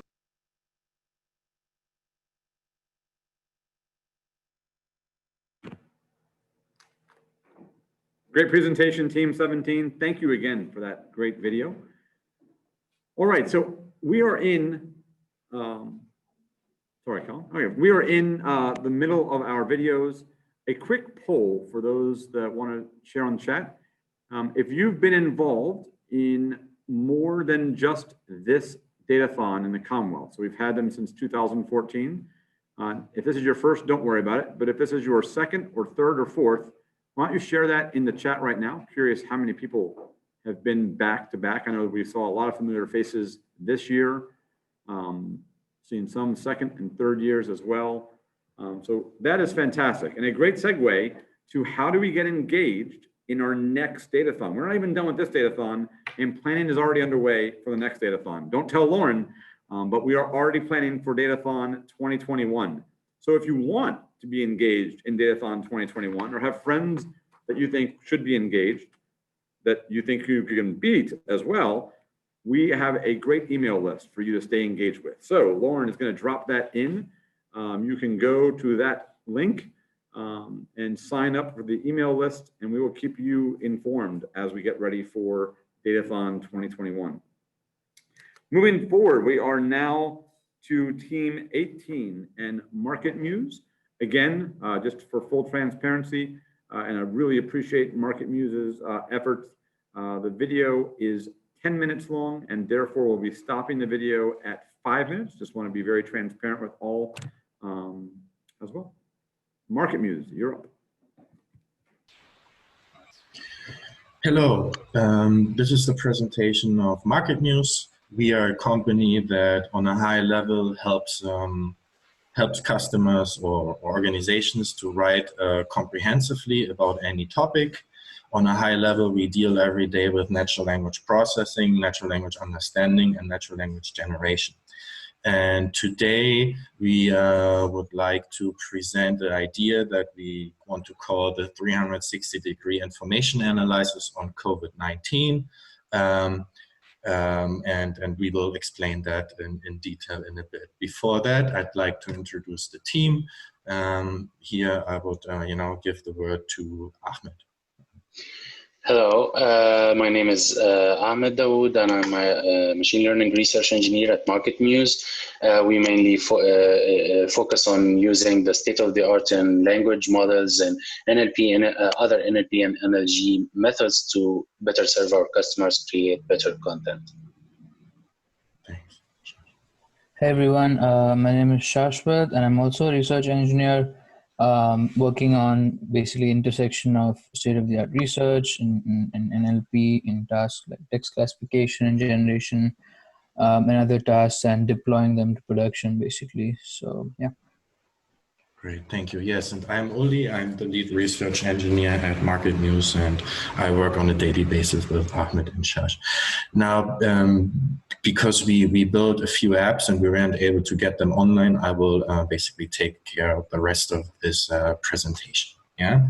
Now, as we mentioned, we want to present a project that we deem as the 360-degree information analysis on COVID, right? So just imagine a world where, you could find out what people are searching on the web in relation to COVID-19, which websites are the top publishers for COVID-19 related topics, what information is being consumed in general about COVID-19, and how much true versus fake information, is out there and currently consumed on the web.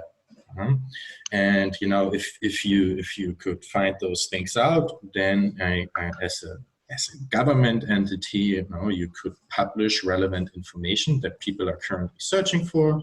You could adjust your communication initiatives to counteract fake news. You can identify main spreaders of fake news, and you can, in general, inform the public in a much better way. Now, having said that, let's dive into the actual project. First of all, we would like to explain the different data sets that we collected, and we are also willing to share. Yes. We usually start at Market Muse. As we said, we help writers to write comprehensively about any topic, and we have an application that, given a focus topic or query such as COVID-19, it can find relevant questions that other people ask in the web, right? And we used our application here to source a set of relevant questions about COVID-19. One of those, you can see here this long list. After we have this list of questions, we basically went out again to the search engines and got the top 100 ranking results for all of those questions from Bing, Google, and other search engines. And then from those documents, we basically did salient keyword extraction, right? So for every question, we try to extract the most relevant terms, such as coronavirus, anti-inflammatory drug, COVID-19 symptoms, etc., etc. With this, we get a very big list of over 1,000 really relevant terms. After we had this list, we then got out and used our Google AdWords API to get the search volume, the approximate search monthly average search volume in the US for all of those terms, right? So you can here see it, such as coronavirus currently gets 60,500 search queries every month, right? And you can also see here that we did this for all those other terms. After we had this information together, we basically created a weighted average score, and they now came up with a final list of terms. This way, you know, this approach, of course, could be very different, but because of time constraints, we, you know, really took here the quick route to come up with a list of very relevant terms that people are searching for in terms of COVID. You know? And after we decided, or you know, said, well, those are like all those relevant terms, we then went out again to the web and got the top ranking articles. For all of those terms. So you can see, for instance, for coronavirus infection, right, the top ranking article at the moment is from the control, I think it's the Center for Disease Control. It's a government organization, and you can see all those other URLs that are ranking. And we got always the top 100. Yeah? Now having this data set, we can actually start really like slicing and dicing it, etc., right? So, and for this, we created, to demonstrate this, we created a few dashboards.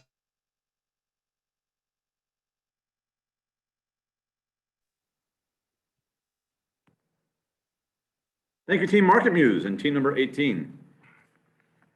All right, before we move on, just as a quick aside to the judges, team 19 has already been crossed out on your list. Our next team, when we bring it up, will be team 20, Novair Technologies and Truist, from team Ledger and Phoenix. Just want to make sure that the judges were aware of that. All right, so keep the questions coming as well. Make sure you sign up for the newsletter and the email list for the Datathon 2021. And we're going to move on, so if we stay on schedule, to Team 20, Team Ledger and Phoenix. Good morning, everybody. I am Manpreet Kaur, and I want to introduce my team, Jasmeet, and we are part of Team Phoenix, and we are in room 20, Team 20. The problem that we want to tackle today is of hunger. As per Feeding America, the food insecurity is projected to increase by more than 60% in coming days. And the solution we propose is we focus on the unorganized donation channel and leverage technology as a last mile low touch food pickup to revamp the food collection. Benefits to the Commonwealth, the value, greater engagement and collaboration within the existing formats of donation and food drives, low touch solution, and it becomes very critical knowing that social distancing is not going to go away in near future, and it helps manage rising SNAP payments. As per Feeding America, nearly 1 in 5 Virginians are projected to face hunger in near future. The situation will deteriorate as the post-effects of a pandemic grapple the society. As the unemployment rates rise, we have no end to COVID coming in near future. We don't have vaccination in sight. This number is projected to increase more than that. And when people face hunger, they usually turn to SNAP payments or food banks. SNAP payments, as per the SNAP data in Virginia, the numbers, the SNAP enrollments is more than the numbers recorded in the last recession times. And about the food banks, they are seeing 3 times more demand for food, but the supply is facing pressures. How do they get the supply? Through the organized sector, retail stores, food stores.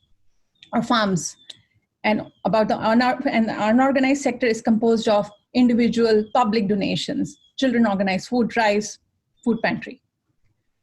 In these times when organized sector is not able to provide the same supply as before, it becomes a social responsibility that we revamp the unorganized sector. It goes without saying that food insecurity creates disproportionate impacts to our populations. So we really need a solution to augment food supply in this time. The need of R is a social and web solution that leverages the best of social systems, how we interact as humans, plus technical resources to make a difference. So we want to present a solution which combines the best of social and tech platform. Now my teammate will go ahead and share the solution. So the platform that we have named Share Your Food is currently hosted as a website that we envision to be a mobile app version as well in future. It allows individuals to directly connect with food pantries, to donate and volunteer their time or money. This platform also provides a unique opportunity to integrate all the food banks data on a single platform across the Commonwealth. On the one hand, the food banks or pantries will have their individual logins wherein they can provide details on how much demand they are facing, as well as the expected shortages in terms of donations as well as volunteers. They will be able to easily communicate this to the wider audience, the growing problem of hunger and how near it is to each one of us. On the other hand, the website also enables people to become food champions. They can apply on the website and become food champion. And to start with, we plan to get some lists of existing food drive volunteers from the food pantries and reach out to them to be our initial set of food champions. The role of this food champions will be like a hub in the community and will also help to serve as a nudge to their local community. We do provide some flexibility for the food champion to design the food drive as per their own format.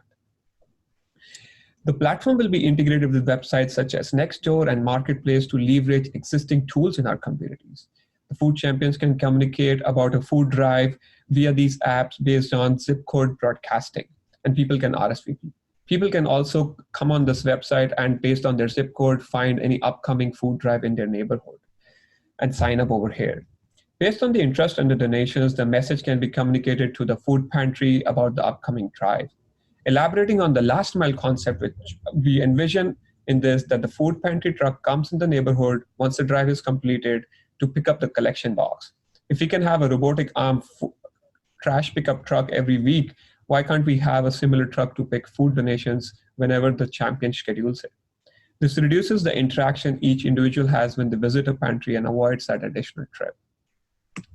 So going back to our proposed solutions, we think this platform really brings together different aspects of our community together and solves this problem of rising food hunger through a digital platform where people will not be scared to go to a particular place. Thank you.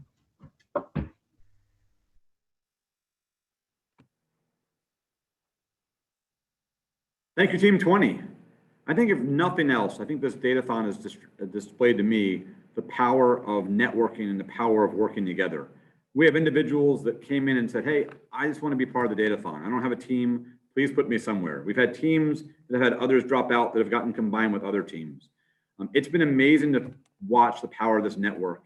And please take advantage of that, whether it's via LinkedIn for the professionals in this group, whether it's Instagram for the younger folks, MySpace. I'm kidding. There may be MySpace, but follow up with individuals, stay connected online, and leverage the networks you're creating today. And a lot of those relationships will yield results not just today, but 5 months, a year, or 2 years down the line as well. And actually create some amazing opportunities, not just for you, but for the Commonwealth in some of the solutions you're working on today as well. With that being said, let's move on to the next team, Team 21, and Impact Makers.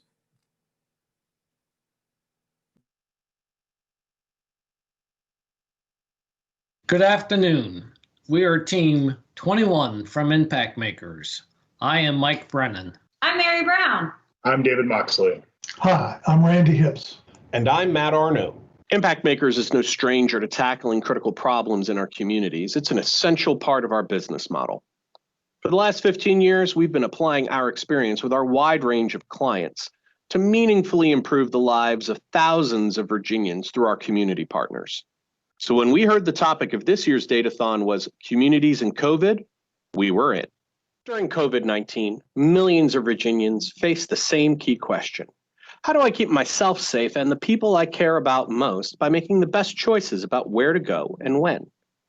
Impact Makers is ready to answer this question by revolutionizing Virginia's ability to get our state back to school, back to business, and back to normal life by providing real-time COVID information and analytics at scale.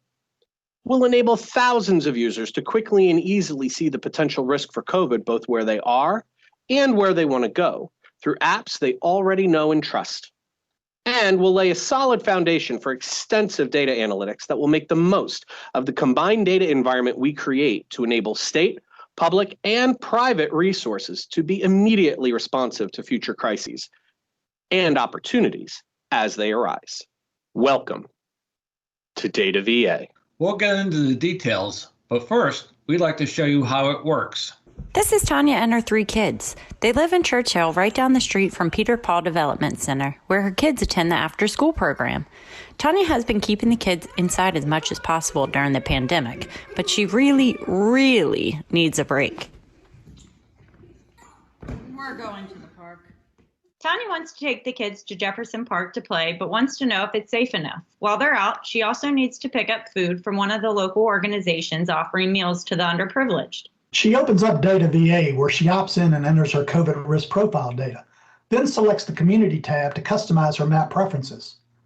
Tanya selects bus stops, leveraged from GRTC data, food pickup, pulled from Feed VA Summer Food Services, and meal pickup information provided to Data VA by Peter Paul. And most importantly, hotspots, which utilize projected transmission rates for a specified area and user risk profile data to provide a customized view of COVID risk for Tanya. When Tanya applies her custom preferences, the map displays all information in a user-friendly format, which allows her to quickly make a decision about the risk of exposure around the park and coordinate transportation and meal pickup while they are out. So how does Data VA work? When users access Data VA, it's through a mobile app or a browser extension that connects to a back-end system through a comprehensive API library. Once connected, users will enter their preferences that will help tailor their experience. At the core of the Data VA system lies a suite of open source predictive models, alongside a comprehensive data model of public data sets. These data sets will be integrated at the block group level, which third-party developers and the Data VA plugin access through an API library. By leveraging Bayesian predictive methods, Data VA sidesteps privacy concerns of personal data. By setting the model's initial assumptions with public data and merely tuning the parameters based on the real-time inputs of users and third-party app data streams, Data VA will not store any data within the repository without the user's express consent. In real time, information is pushed through a secure public data interface, back through the API library, and straight to the Data VA mobile application or the browser that the user is using at the moment. So in the end, why is Data VA such a good idea? Data VA places critical, actionable information at the fingertips of citizens to make convenient, risk-informed decisions so that every Virginian can get back to school, work, and play as quickly and safely as possible. Data VA not only supports COVID-19 relief, but supports Virginia communities during whatever crisis may arise. For example, if a hurricane hits, instead of aggregating and analyzing data to display COVID hotspots, bus stops, and COVID testing locations, Data VA could be leveraged to provide Virginians with high-risk damage or flood areas, temporary shelters, and food and water pickup locations based on their customized community needs. Wow, thanks for the opportunity to compete. We had a great time developing a solution that works for the COVID-19 pandemic and can be used for any crisis that might arise. We'd love to talk to you more about this and really look forward to working with you in the very near future. Bye-bye, thanks. Thank you. Bye. Bye. Thank you.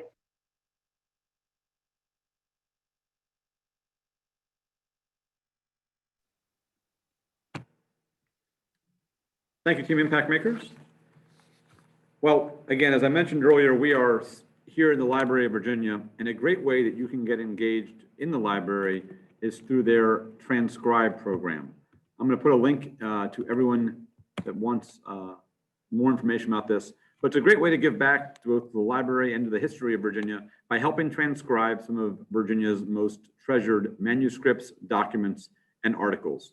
Feel free to take a look at the link. If you have time to volunteer, or if you have students or children looking for volunteer opportunities, it's a great way to give back without even leaving your house. So look at Transcribe, and hopefully that will be something beneficial for all. We're going to move on to team 22, which is Teradata, and their team name is also Teradata. So Teradata, it's up to you. Thank you for your time. I'm going to be presenting the outcome delivered by Team Teradata, consisting of Bill D'Amico, Kevin Healy, Cindy Wiley, and myself, Mike Durham. As an engineer at Teradata and a data scientist, I want to echo the comments made yesterday.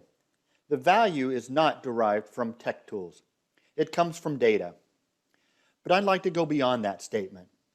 It is not just the data, but the speed at which you can wrangle large amounts of data, making your valuable data scientists far more effective.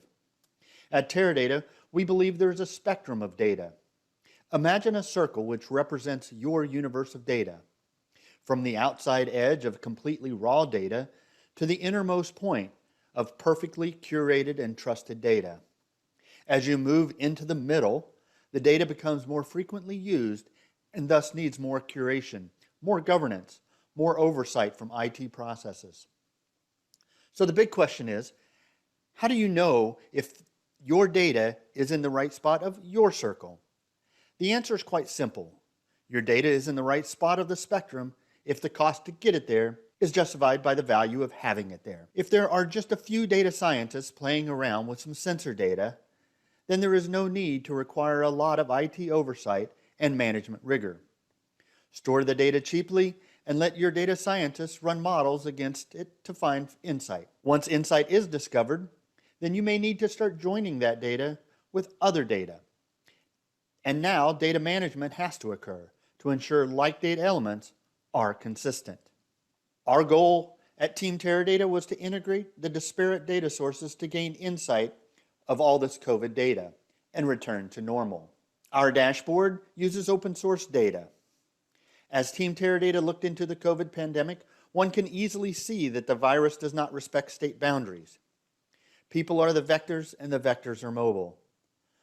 Our approach was to examine not just Virginia, but the country as a whole. For example, there was a strong correlation between New York City and New Jersey at the beginning of the outbreak. Our dashboard is a guide to help communities return to normal. We wanted to look simultaneously at the macro as well as a micro level. It is just important to understand when to relax guidelines and open various businesses, as it is to understand when people will feel comfortable going to those businesses. For example, while two businesses like retail and movie theaters will open the same time because they may be in the same healthy area, the retail business may see more traffic than the movie theaters, which will even see more traffic than a cruise line. The dashboard can be used for both decision makers and consumers to understand how the virus is impacting their lives and their communities. Our national indicators consist of new cases, mortality, retail and recreation mobility, as well as workplace mobility. New cases and mobility are both up, suggesting a correlation between the two. In our back to normal snapshot, we can see it is currently at the national level, but we can easily drill down to any state, such as Virginia. The next section is the macroeconomic indicators. How are people spending their money compared to last year or the previous year? While most county level data was not available through open data sets, we would have liked to have understood the macroeconomic factors by county to get a better picture of which counties have been affected to a greater degree. We have many tabs that can be developed. However, I will focus on a few. Our mobility maps, we can filter by the type of mobility: grocery and pharmacy, parks, retail and rec, as well as transit stations and workplace. In order to get a better understanding of how people are moving, once they are out of their house. In our Health Status by County tab, we can quickly look at each county to determine if they are safe, recovering, flat, or surging. Once again, I would like to thank the state of Virginia for allowing us to participate in this year's hackathon. Thank you very much.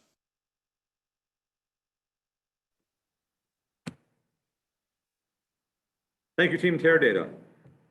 We're going to keep moving as we're trying to stay on schedule. We are now moving on to Team 23, which is the City of Norfolk team 1 of 2. But Team 23, the Data Minions. Hi, I'm Pamela Marino, part of Norfolk's Open Data team. And it's the end of the world as we know it, and I miss school. This project is brought to you by the City of Norfolk Data Minions. Does this sound familiar? I can't log in because I have 50 assignments to do, and it's really hard to log in. We're all familiar with this issue. The media is reflecting these concerns as well. Here's a headline from our local paper. Norfolk parents want to know, what about us? That's from the Virginian Pilot. And here's some headlines from national news. As school returns, kids with special needs are left behind. Students left behind by remote learning. This time, we really should think of the children. Children have become acceptable carnage. During the pandemic, the usual best practices for school are no longer an option, so we've all had to improvise. As each community tests different strategies, we have a real opportunity to learn what works and what doesn't, while adjusting for each community's unique health and social risk factors. So the problem, how do parents and educators determine the best way to teach children in these difficult times?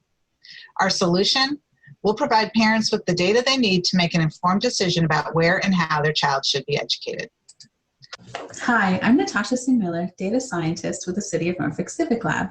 We've prototyped a dashboard showing anxious parents and grandparents the information they need most. While we hope someday to include all the schools in Virginia, today we'll demo our approach on the 7 cities and Hampton Roads, which serve more than 200,000 students and includes our fair city, the City of Norfolk. Our prototype already captures and displays important information, like the operating status history of our school districts. This includes districts and grades that have headed back for in-person learning and the ability to compare to local COVID case rates. We also recognize that the community each district and school serves have different risk factors and needs. We've collected certain key characteristics about the health risks to the community, including the prevalence of diabetes, obesity, high blood pressure, coronary heart disease, and frequent mental distress. We also present key education characteristics, including performance on standardized testing, the percent of students with disabilities, and the percent of students qualified for free and reduced lunches. While health is important, serving the needs of the students is as well. The dashboard will allow users to select different variables and determine which are the most related to desirable outcomes. What we've learned so far is that given the variance amongst our Hampton Roads cities, it's unlikely that the same approach will best serve each community. While some may be able to return to in-person learning sooner than others, we can strive to construct the most effective education programs using ongoing data on the success and failures of various strategies tried so far. To do this, besides looking at the operating status of our classrooms, we need to collect more detail on what each school is doing, which Tracy will tell you more about. Thanks, Natasha. Hi, everyone. I'm Tracy Wamsley, GIS Supervisor for the City of Norfolk IT Department. In order to build on our model, we need to be able to provide near real-time information on technology platforms, hardware, online learning expectations, and school status without putting too much of a burden on administrators.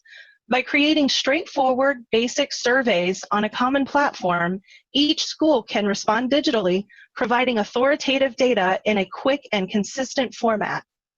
The information from the survey would be ingested into the dashboard for display and made available in the Open Data platform for additional analysis. Not only would parents be able to see what their child's school is doing, but they would also be able to see how their school stacks up against others in the area. Hi, I'm Bernie Owens along with Bob Chirac. Let's recap. How do parents and educators determine the best way to teach their children in these difficult times? Our solution aggregates all relevant data into a single platform and addresses the problem in two ways. It provides transparency on the approaches being used, and it helps illustrate where to direct resources to create equitable outcomes for all students. What's the value to the Commonwealth? Understand which districts and/or schools need additional resources. It informs the most efficient and equitable use of those resources, and it eliminates or minimizes misinformation. We don't need data to know that our children are the most important resource to the Commonwealth. Let's make this tool available across the state and make sure that every student, regardless of race, income, or address, has an opportunity to receive a quality education, even in the middle of a pandemic. Using our solution will make it easier for parents and educators to ensure that no student is left behind.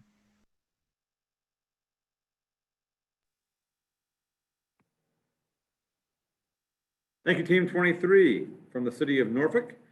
We're going to keep it moving right now to the Team 24, also from the city of Norfolk, Felonious Grew Crew. They're up next. Okay. Hi, we are Team 24, Felonious Grew Crew. I'm Carl Larson, and from the city of Norfolk is Rebecca Frazier, Heather Landis, Isaac Montalban, and Paris Murray. Today, we want to talk to you about graduation rate in COVID-19. And we are identifying counties and cities with low graduation rates during the COVID-19 pandemic and low per capita income. We're proposing solutions for assistance in education promotion and job creation. What's the problem? So the problem is that all counties and cities in Virginia are hoping to recover from the economic impacts of the COVID-19 pandemic. An important part of this recovery is providing sustainable income opportunities to individuals without a high school education or minimal job experience. Many of these industries that hire individuals with low educational attainment and minimal job experience have experienced a significant decrease in sales and therefore have laid off or reduced staffing. Interestingly, though, those that have done well during the pandemic, such as food and beverage, are positions that required high public interaction, leading to a risk of high exposure to COVID-19. Here's a graph showing retail sales percent change from baseline since March. So as you can see, electronics and appliance stores hit a negative 58% change from baseline during the pandemic in April 20. Gas stations had a negative 34%, clothing stores had a negative 75%. As mentioned before, food and beverage stores had a positive percent change from baseline, but those are the types of positions that require high public interaction and therefore high risk. So what we wanted to propose is creating a tool that the state can use to identify areas with a decreased graduation rate from 2019 to 2020, pinpoint areas that have a low per capita income, highlight areas with high COVID-19 case numbers per 100,000, and pinpoint those areas that have a higher unemployment rate. Here's our dashboard. Our dashboard shows a map of the state of Virginia. As you can see, up on the top left is a filter showing the percent difference in graduation rate from 2019 to 2020. If you go to 0, you can see all of the counties that had a negative percent difference in graduation rate from 2019 to 2020. The average graduation rate in 2020 was 92.30. So let's go to a percentage that is below the average. So let's go to below that average. Here are those counties. As you can see, COVID cases per 100,000, followed by Emporia, Sussex, and Accomack. Many of these counties and cities are in the south or southwest of Virginia and actually have interstates running through them. This can provide some opportunities for warehouse and package delivery positions. Many of these positions do not require high school education and actually provide good benefits, such as Amazon providing good medical insurance. So what's the value proposition here? The state can identify counties and cities that have lower rates of graduation or have a decreased graduation rate in the past year. This can help with targeted school system intervention and assistance for finding out why students aren't graduating and how the state can help those localities during the COVID-19 pandemic. The state can also assist in providing business development and funding to create job opportunities that do not require a high school diploma or secondary education. Some of these job opportunities could actually be positions that don't require high public interaction and therefore not a high risk for COVID-19. And then lastly, many of these counties and cities were college towns. If businesses are struggling to fill positions or retain revenue due to a lack of college students, there could be opportunities for the local community to fill a staffing need and partner with the college to assist individuals who did not complete their high school education.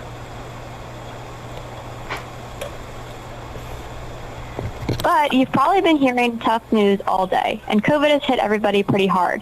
So we wanted to end by giving you a little bit of good news. So the bright side of COVID. COVID has a lot of downsides, but it's been really helpful for Virginia's pet community. Shelter intake from 2020 to 2019 for the January to August timeframe have led to 17% less dogs being put into shelters and 10% less cats. Euthanization and death in shelters between 2020 and 2019 for the January to August timeframe has also decreased. 39% less dogs have been put down during this timeframe and 45% less cats. So even though COVID has done a lot to hurt a lot of people, it has been great for our pet community, and we wanted to end with a good note like that.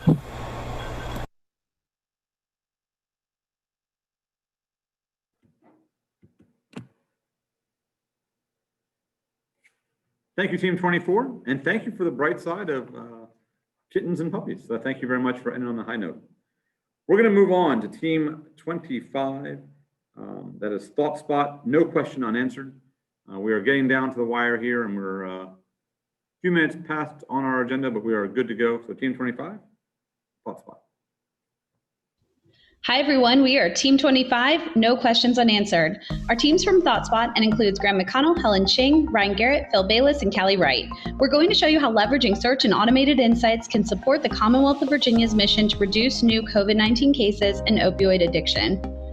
Virginia exposes this information today across multiple data sets, but the public does not always have the tools or the background in analytics to consolidate the data or easily ask questions to understand how they can help to make a change.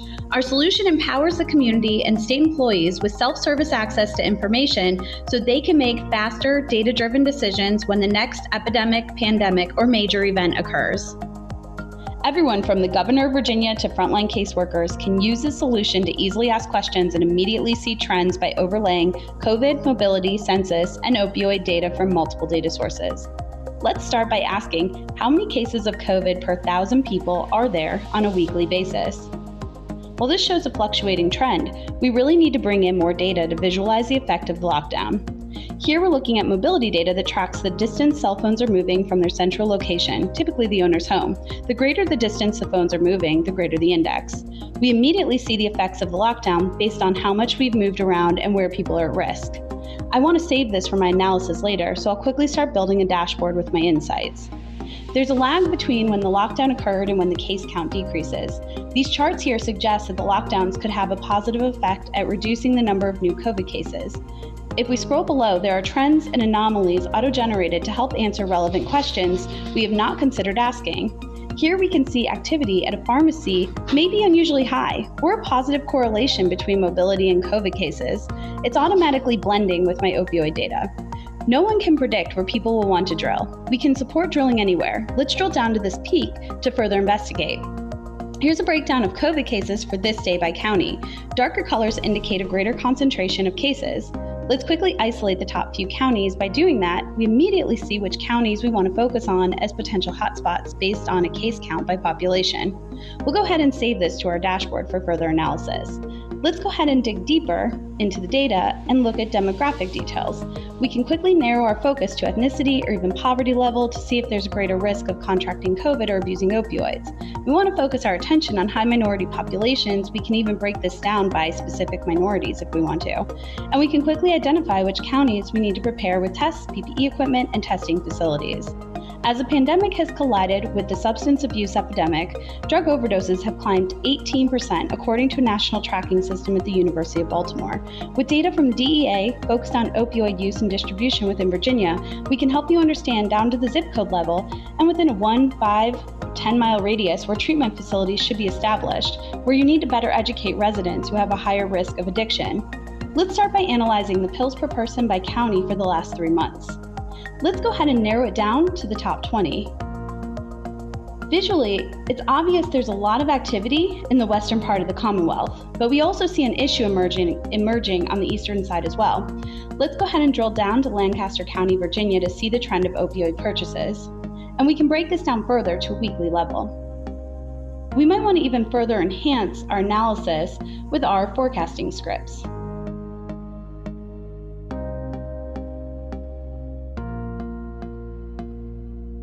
Using R, we can see the forecast is trending up. This means that pharmacy sales of opioids may not be as high now as it is in other counties, but the trend is moving in the wrong direction. Let's be proactive and see if we can get a better sense of what's going on so we can take action. To get a full picture of what's going on in Lancaster County, Virginia, over time, I can easily pull in and consolidate mobility, COVID census, and opioid data in a single analysis to start asking questions and seeing automated insights. We see mobility is trending down, meaning people are being more responsible, but we're still seeing an increase in COVID and opioid abuse.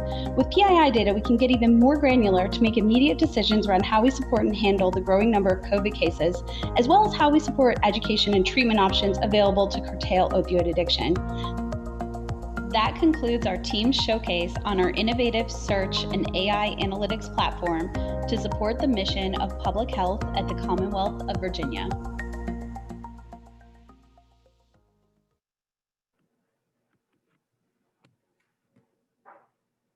Thank you, ThoughtSpot. That was Team 25. For the judges, we're going to give them about 10 more seconds to catch up a little bit. I know their job is not going to be easy today, and they are doing a phenomenal job of keeping up and trying to document as they go without much break in between. So thank you to our judges again as we go through this. Also a note for the judges, Team 26 does not have a submission. So thanks to Data Munchers, Alice Analytics, Edward, etc., but they did not submit. So Team 26, you can line out, and we will move to our final presentation of the day, Garnett's algorithm, and that is Team 27.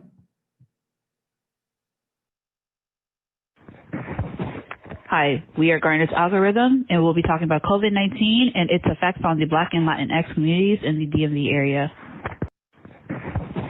Hi.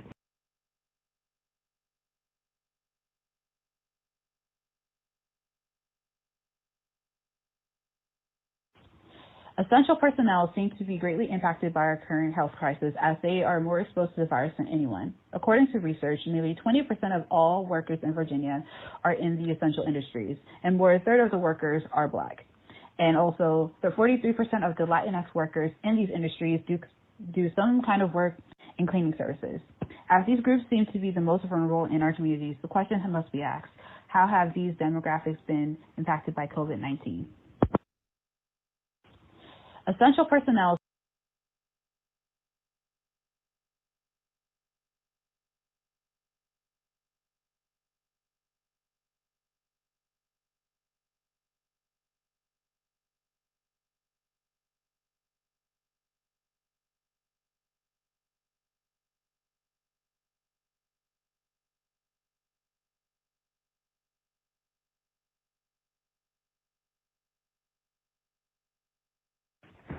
To truly access the issue, we decided to take a look at the communities in the DMV area. We used COVID-19 data from these areas to address the following questions: who is contracting the virus and in what quantities, and who is dying from the virus and how many of them are. To truly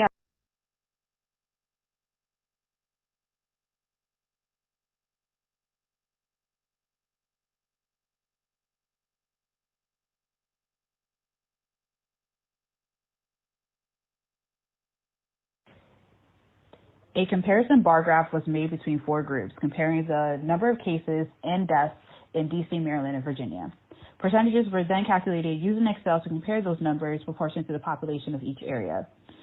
Research was then further completed to understand the results that we got.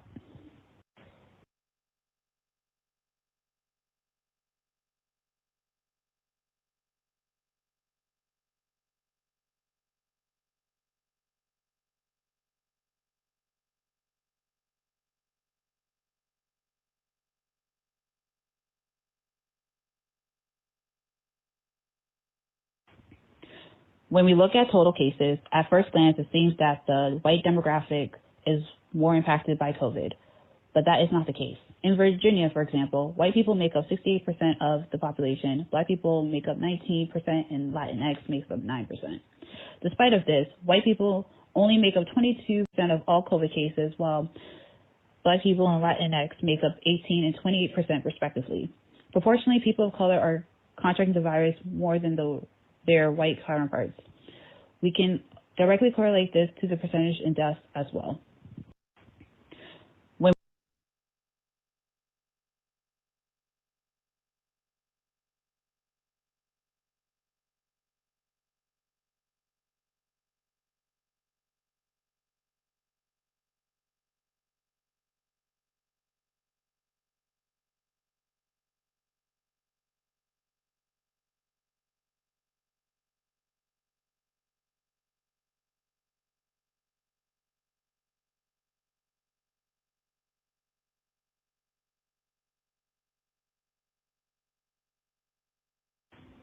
Democratic lawmakers presented a letter to the Health and Human Services stating any attempt to contain COVID-19 in the U.S. will have to address its potential spread in low-income communities of color to protect the lives of those communities, but also to slow the spread of the virus in the country as a whole.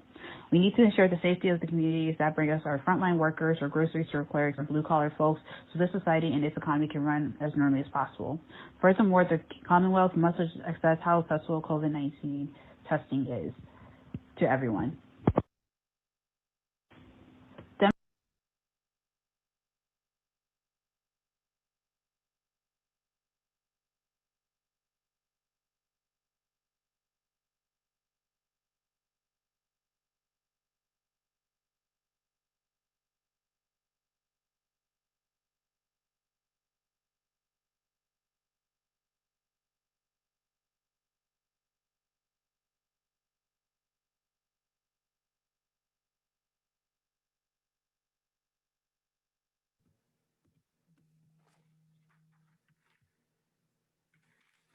Thank you, team 27. And again, I apologize. It seems like it was some recording challenges or internet challenges when recorded. But thank you to all. Just an FYI for all teams, what we're going to do with all these recordings is put them up in their full extent. So if you were longer than 5 minutes and had to get cut off for the presentations for the competition, please don't worry. We're going to put up the entire videos. They'll be available to be viewed in the near future. So please know that for posting and recording purposes, we will actually publish the full videos, whether or not we cut them for this as well. All right, so that brings us to the end of the presentations. We are just about on schedule. Right now, our judges will move into their judges room. So you will see a few of them disappear. Judges, thank you very much. You will be on your own as well, judges. So there will not be a chaperone. So you all can have time to deliberate and spend time, and you can let us know when you are done. We'll be checking in as well. And for the participants on the call, while the judges go to their room, we are going to have a great opportunity to have a moderated Q&A with the CDO's office. So we'll get the judges put to where they need to be, make sure our CDO office is on and available. There's Carlos, thank you. And at this point, we are also going to ask for individuals to post their questions in the chat. So if you have a question for the CDO, please post it in chat, and Lauren and I will make sure we get to each and every one of those.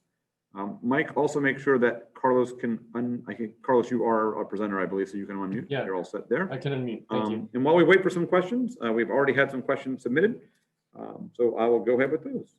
Carlos, first of all, thank you for your time today and for your leadership in the CDO space. The first question is actually about some of your experience in the short time you've been in the Commonwealth. What is your greatest single lesson learned since joining the Commonwealth of Virginia? Wow, that help is critical.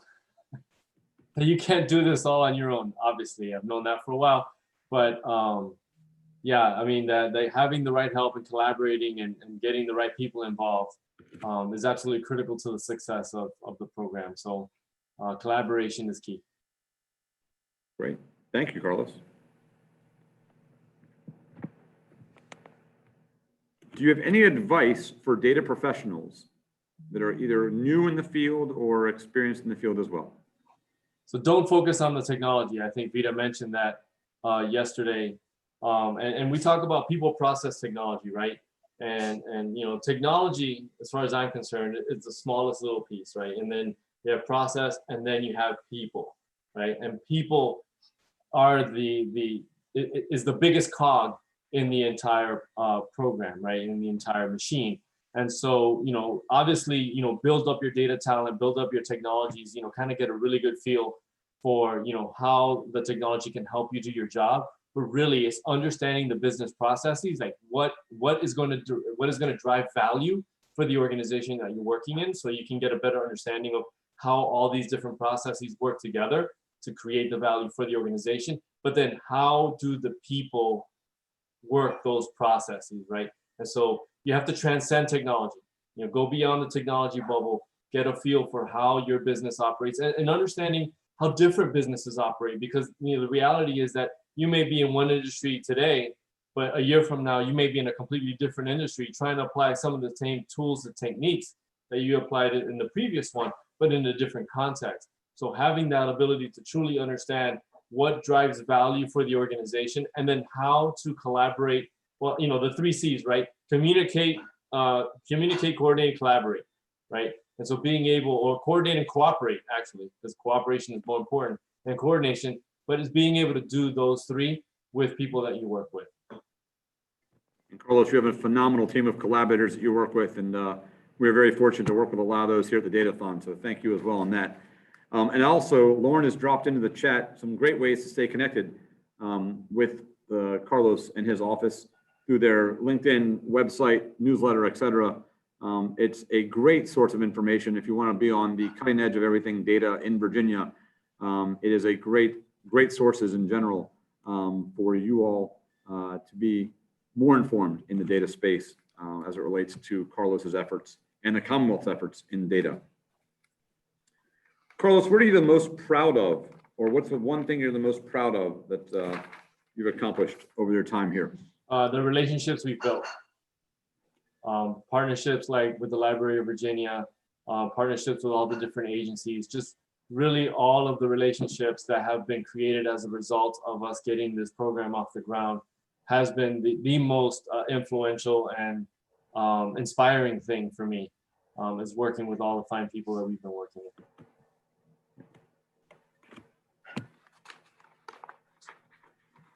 Carlos, for organizations that may be early on in their data transformation, what are any tips or tricks or any suggestions on how you take the first step in a data journey? You have to think holistically, but don't boil the ocean, right? So, you know, think about very small use cases that are going to provide immediate value, or at least give you immediate feedback. Maybe not immediate value. I mean, even if it's a failure, there's value in understanding what failed and being able to, you know, adjust, course correct, and move on, right? And so, you know, have some very small projects that, you know, if successful, can be leveraged to the larger organization. So always have a holistic view of where you want to go, but bite off little bits at a time, right? It's like, how do you eat an elephant, right? One bite at a time, right? And so, you know, this is not something that, you know, you can do in one fell swoop and get it all done, but really focus on some very small engagements that are going to give you some really critical lessons learned, and then iterate as much as you can. You know, it's, I mean, when you talk about, you know, agile methodology and be able to be flexible and you know, fail fast but recover faster and keep moving forward, that's essentially what you want to do. And I think one of the interesting things is you always want to fall forward, not fall back, right? And so if you're gonna fall forward, because you know what, if you fall forward, at least you can fall on your hands and pretend to do a push-up, right? But if you fall on your back, you're on your backside. What are you gonna say? You know, so it's always, you know, if you're gonna fall with momentum going forward. And be okay falling, right? So you're not always gonna hit the home run every time, but as long as you're moving forward and progressing yourself and your organization, that's the name of the game. Thank you, Carlos. One from Abdul: what is the largest pain point for your office? People. You know, it's people. It's influencing, persuading, coercing, nudging.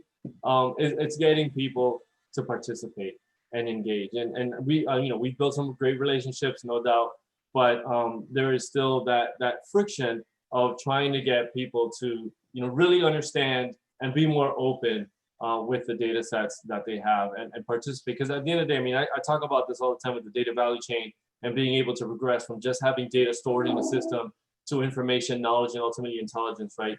And so you can generate more value out of your data the more it's shared, right? The more often you incorporate and build on that data value chain.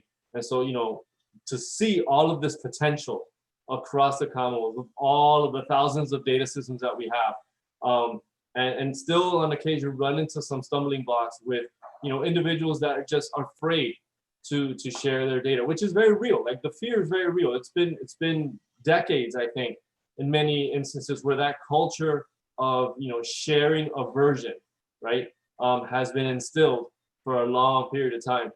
Getting over that hump has been extremely, I mean, I wouldn't say extremely difficult. It's been there, right? And obviously it'd be a lot easier if it wasn't there. But obviously the culture shift needs to happen, and as a result, dealing with people is one of those critical components that we need to address. Great answer, Carlos.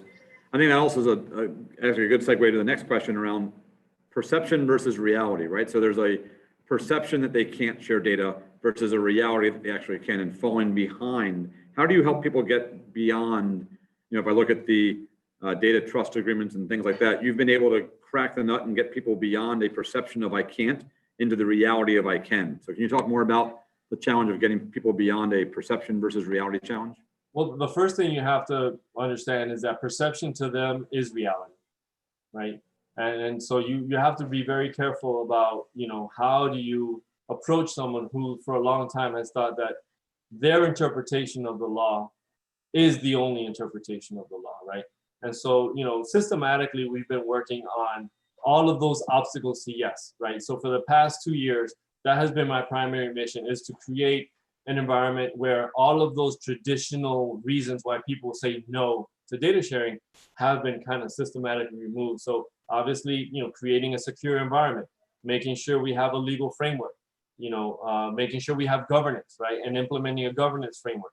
So all of those components really come together to be able to facilitate that confidence in our ability to execute on a secure data sharing model. Now, that doesn't solve it for everyone, right? There are still quite a few people and quite a few organizations that are going to say, I am not allowed to share this data, right? And so in those instances, you have to work with their legal counsel. You have to get, guidance and advice from our federal partners, because many reach back to their point back to their federal partners to say, this law or that law, or this other law, or CFR, 42 part whatever says I can't do it. And then you have to go back to, because I'm not an expert in any of those things by any means, right? And so you have to go back to those federal partners and say, hey, do you guys, how do you interpret this? Right? Say, no, that's a totally, legit reason for sharing data. Okay, can you put that in writing somewhere? Because I need to make sure I convince people, right? And so being able to understand where their specific objections lie, and then systematically be able to break them down. And again, it is not simple by any means, right? There's a complexity of laws and rules and regulations and policies and even unwritten policies that have just kind of existed over the years, that over time, you just have to identify and mitigate. Great, Carlos. Again, I think that actually is a good segue in the next section around, what is defined as open versus internal data, right? So how comfortable am I with some of my data being open, and where is my limit of what data goes out and what data doesn't? Well, and that's where the beauty of the Data Governance Council comes into play, right? Because it really isn't up to an agency by themselves to make that determination about whether or not that data set should or should not be made open, because of the mosaic effect, because of the possibility of integrating other seemingly non-related data sets to then be able to identify individuals within a particular community, especially within our most vulnerable communities, because they're the ones that usually are the most exposed when it comes to, data leakage and, being able to take advantage of the mosaic effect. So really it's looking at our data holistically within the Commonwealth, being able to understand what the interrelationships are between the multiple data sets that are being, sponsored or proposed for release to the public.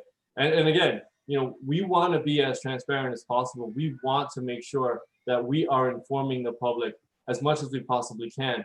But there is that line of, if you share a certain data set that can be integrated with another, then there is the possibility of identifying an individual, which trumps in many cases all of the different benefits that may be involved. And a good example of this, when we talk about like the opioid project, right? And in fact, the framework for addiction analysis and community transformation, where we talk about being able to use PII and intervene in the life of someone who may need it. And although there is the opportunity or possibility for an intervention that may save someone's life, the possibility for utilizing that private data in a malicious way outweighs that potential benefit. So even though we have the possibility of potentially saving someone's life, the possibilities of having that data compromised and someone's privacy compromised,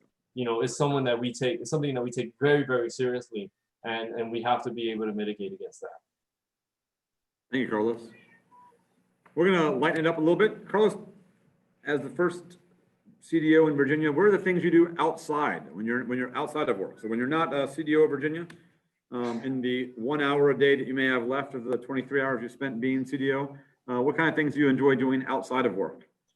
Well, I hang out with my cat, who was like wanting to hang out with me and say, "Hey, pet me, you're not paying attention to me."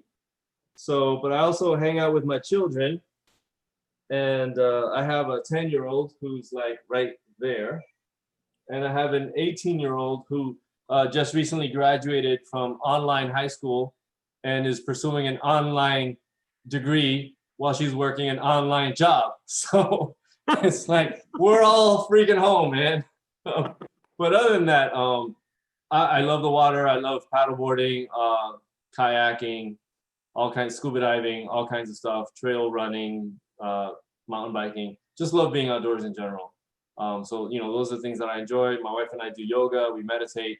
So those are things that we try to squeeze in time for in between life. Thank you, Carlos. Yeah, all right, we're going to get back to some other questions from the audience here. One is from Melvin. How can we shape our current technology to advance limitations in poor communities within Virginia? Expand broadband. Make broadband a universal capability, just like electricity is. I mean, that to me is just no other ways about it, right? As we talk about the economic impact that COVID-19 has been having on a variety of different communities, those communities whose residents can work from home don't have as much of an economic impact as those communities whose majority cannot work from home, right? And so it's not just a matter of having broadband so you can, look at YouTube and Netflix, but, be able to cultivate a remote capable workforce that is more resilient to these types of events. I mean, it's same like the pandemic, natural disasters are very similar, right? Where if you could pick up and go and work from anywhere, well, even though there may be a natural disaster and you may be impacted, you can move somewhere else and continue to work, right? Now, that doesn't mean that, there shouldn't be service industries and things like that, because obviously we need that, right? As an economy, there's no doubt that is a important part of our economy. But if the majority of the workers are able to do remote work, that economy can still flow. That currency can still flow through that community and keep that community alive. It's when that currency stops, it's when the flow of money stops that those communities really start to degrade and die off. And that's what we want to avoid. Thank you, Carlos. And I think you're absolutely right. And it's an opportunity for a public-private partnership as well to get that broadband out there, because I think many of us take for granted the fact that we just jump online and, oh gosh, we can do this. And there are many stories of people having to drive to school parking lots or Wi-Fi hotspots just to connect. So great points, Carlos, on that as well. I mean, I think it's beyond just a luxury. It's an absolute necessity. And we think we need to see it just like electricity. Right? How would we feel if a community didn't have electricity, right? I mean, that's the kind of parallels we need to start drawing so that we can create a more equitable society. All right, well, very good. Carlos, thank you so much for your time this afternoon, and thank you for all your leadership as the first CDO in Virginia.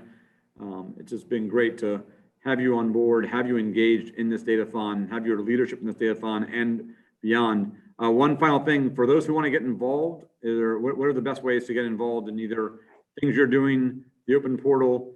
What are the best ways for folks on this Zoom and across the datathon and across the Commonwealth to get involved in things all CDO? So I really hate to do this, but it is her job. Talk to Lauren. That is great. Look at that. Reach out to Lauren. Right there. Perfect. And she will definitely make it happen. And again, I think, and I don't know, let me see if I can do this real quick, because I think it'll be fun to do, is connect, show you guys, like, again, it's my team, right? I've been doing this for a little while by myself, but I'm absolutely so fortunate to have that team behind me. That, between Jesse, who I think is the longest running member of my team, Jesse Bailey over here in the little corner back here. And then after Jesse, we have Lauren, and then Peggy, and then now Marcus, who is the latest and greatest member of the team. And again, now that I have this additional support, I'm really, really excited about all the wonderful things we've got going, and hope to continue this engagement with everyone as we move forward. And Carlos, thank you again. And again, if you had shown that diagram a year ago, it would have been just Carlos on the top. The year ago, blank. That's his team. That's it. So, congrats, Carlos, for building an amazing team. They are all been phenomenal in all of their assistance and drive for the Commonwealth. So a huge round of applause for Carlos as we wrap up the Q&A portion here. Carlos, thanks again for everything. Truly appreciate it. We're actually going to drop one quick thing into the chat. We're going to do, as a reminder, our survey. So very important to us is making sure this was the best datathon you've been a part of virtually to date. It is the best Virginia Datathon 2020 ever. Carlos, best Friday I've ever Your had. best Friday of the week. Best Friday of the week so far. But in all honesty, we want to hear your feedback, and we want to understand what we can be doing in 2021 and beyond to make this even better for you. So please take some time to fill out the survey. It's in the link. You'll also get an email later with it as well. But please take some time now to fill out that survey and tell us both what we did great, but also tell us what we can improve on. If there are things that we could do differently. No one knows what next year will hold, if we'll go virtual or physical back at the library. But in either case, we are going to be going forward with the 2021 Datathon, and we want to get your feedback. We want to grow it again next year, and we want to make sure we're doing what you want us to do as well. So please fill out the survey, share your input, share your thoughts, and please be as open and transparent as possible. Finally, we're going to give one final round of shout outs to our sponsors. We've talked about them throughout, but we're going to run our sponsor videos here for a few moments and give each of them a very hearty thank you as well as we go. But Mike, if you want to run the sponsor videos, stay where you are. We'll be right back.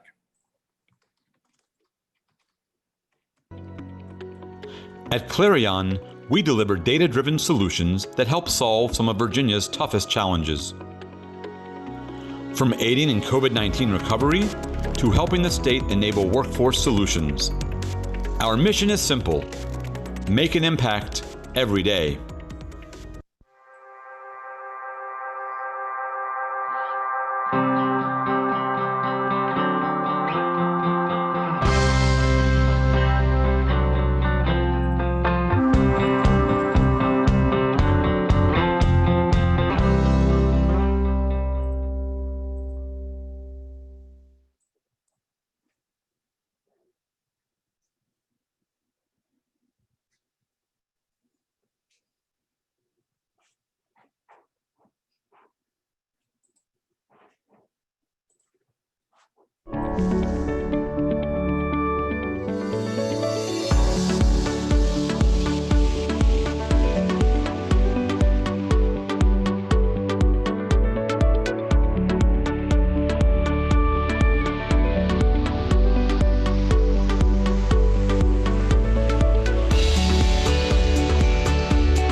Hi, I'm Kim Majerus, and I had the state local government business at AWS.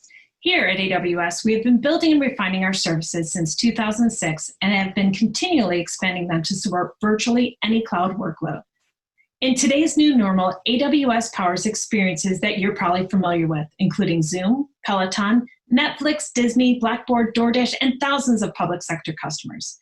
And in Virginia, AWS powers Framework for Addiction, Analysis, and Community Transformation, Ballot Tracking, and the Virginia Career Works Referral Portal and Dashboard.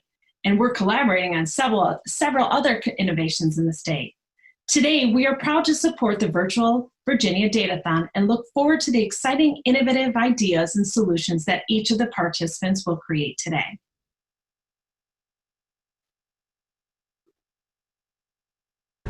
I'm Kristen Sauk. And I'm Priya George. NIC Virginia is your local office of NIC, a leading digital government solutions and payments company that serves more than 7,000 federal, state, and local government agencies across the nation.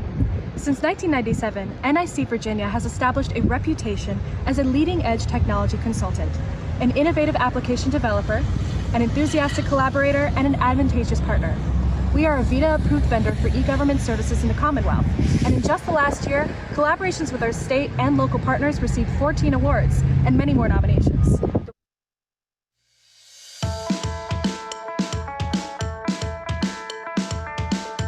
To serve the American people, the federal government needs sound, efficient, and transparent financial management. At Carney & Company, we're driven by that purpose every day. Carney is the premier CPA firm focused exclusively on the federal government. We provide services across the financial spectrum. With 35 years of proven experience, we deliver audits that demonstrate accountability while improving operations.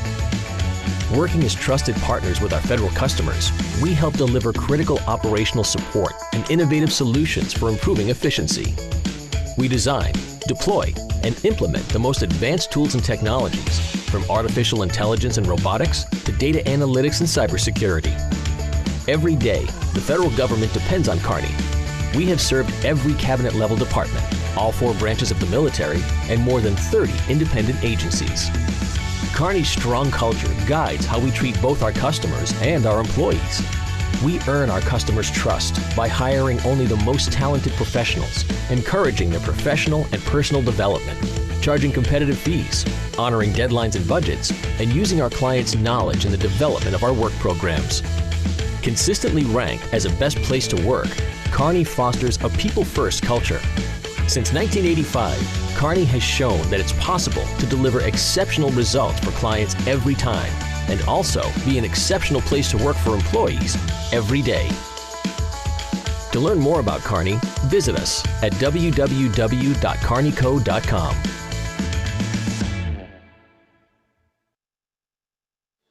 Noblesse is a leading provider of science, technology, and strategy services to the federal government. We work with a wide range of government clients in the Homeland Security, Defense, Intelligence, and civil missions. Earlier this year, we collaborated with our customers to accelerate the virus detection process and combat the COVID-19 outbreak. Our scientists and technical experts are using advanced analytics, bioinformatics, and high-performance computing solutions for biosurveillance and other areas which are contributing to global public health and safety.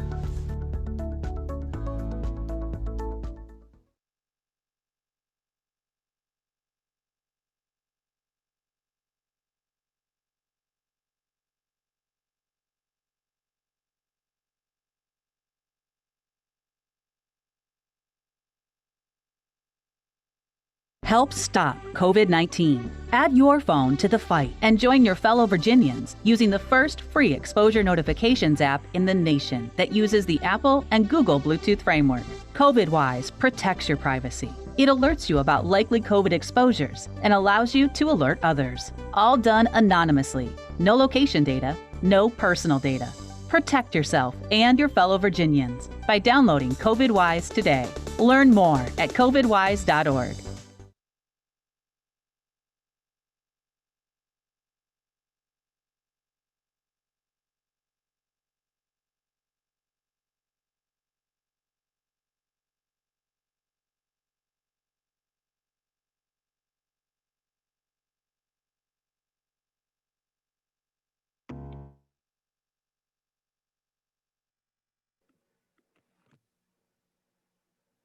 Well, again, thank you to all of our sponsors.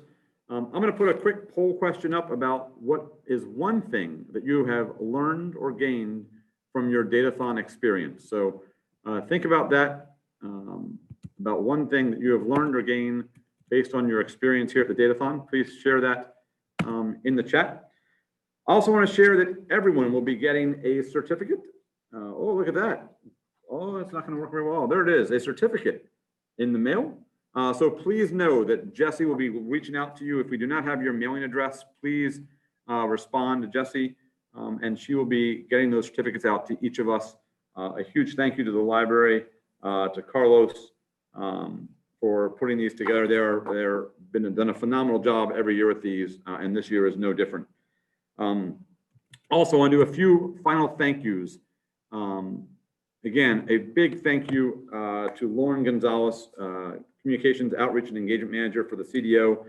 She has been behind the scenes, in front of the scenes, doing everything for this event, and has been able to pull off one of the best virtual Datathons I've ever been a part of. So congratulations, Lauren, on that, and thank you so much for your leadership in this space. Paul Kozlowski, the IT Director at the Library of Virginia.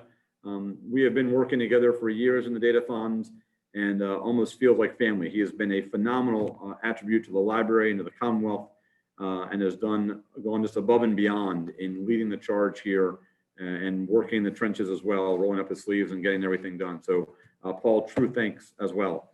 To Mike Ezapek, who desktop and application support lead here at the library. He is the eyes and ears behind everything IT and technology wise.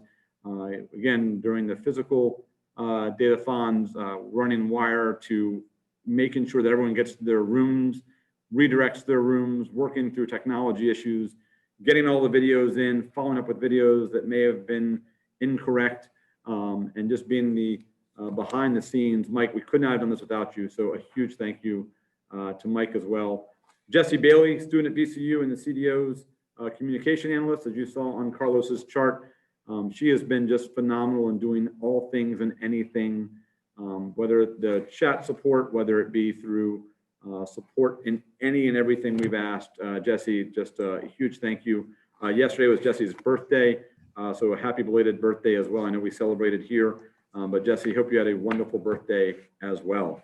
Finally, the Library of Virginia Foundation for their funding assistance as well. Aaron, we want to be a good shout out to Aaron in the mailroom. So you all got amazing t-shirts. You're all going to get certificates, and that wouldn't have been possible without the support of Aaron here in the Library of Virginia, running those things through the mailroom. So many thanks to Aaron on that. It looks like the judges are back. It looks like Carlos is back. Before we go to the judges' selections, let me just make sure that there is nothing else that we need to cover that we have not covered to date. We good for everything? Good? All right. Hey, Alex? Yes. Did you say end meeting now? Great. No, but very shortly. It is 5 o'clock, so I know we're eating into everyone's weekend. So I will make this as quick as possible. Again, we were going to turn it over to Carlos for the judges' selections. And before we go, again, no matter win or lose, I think just a huge thank you to everyone and every team. While there will be 3 winners today, the exciting part of this is that each of these is recorded.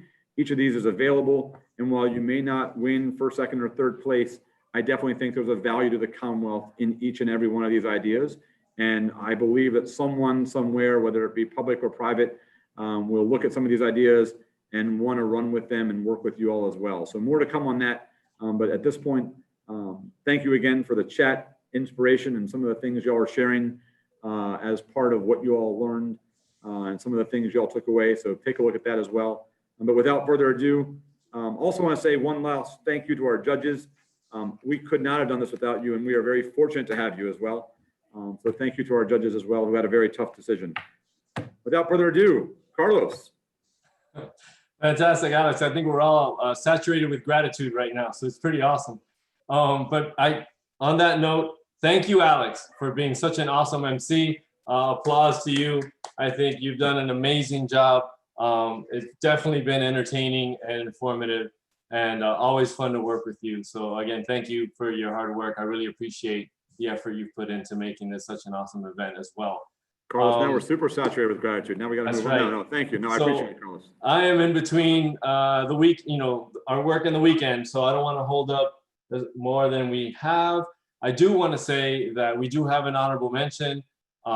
Team number 12 from Deep Run High School, Artificially Intelligent. You guys, as usual, have done such an amazing job.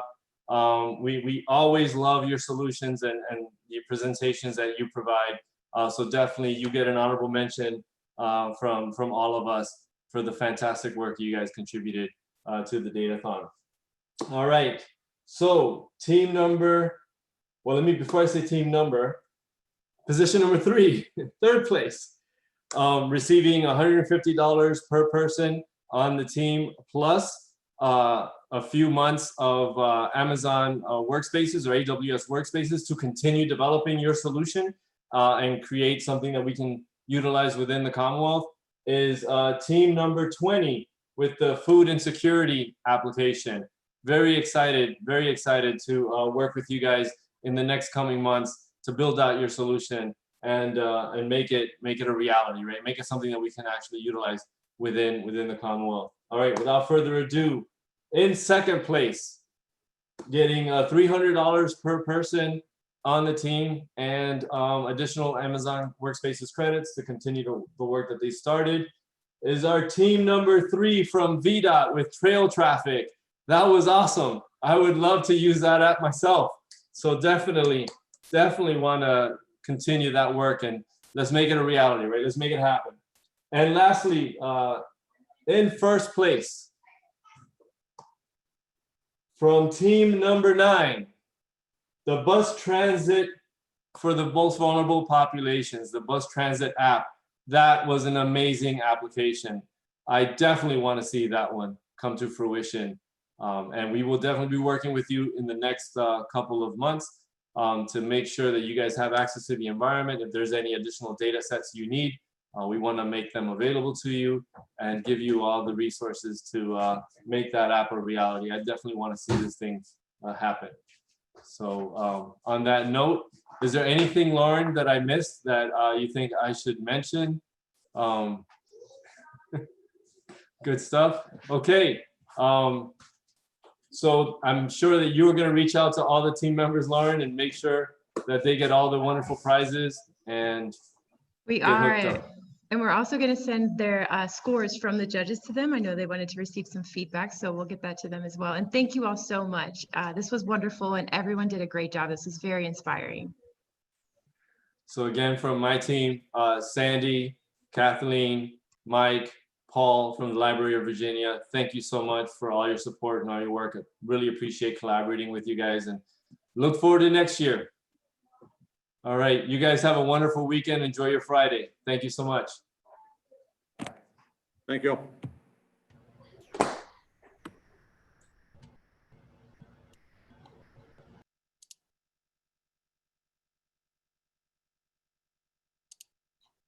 We done?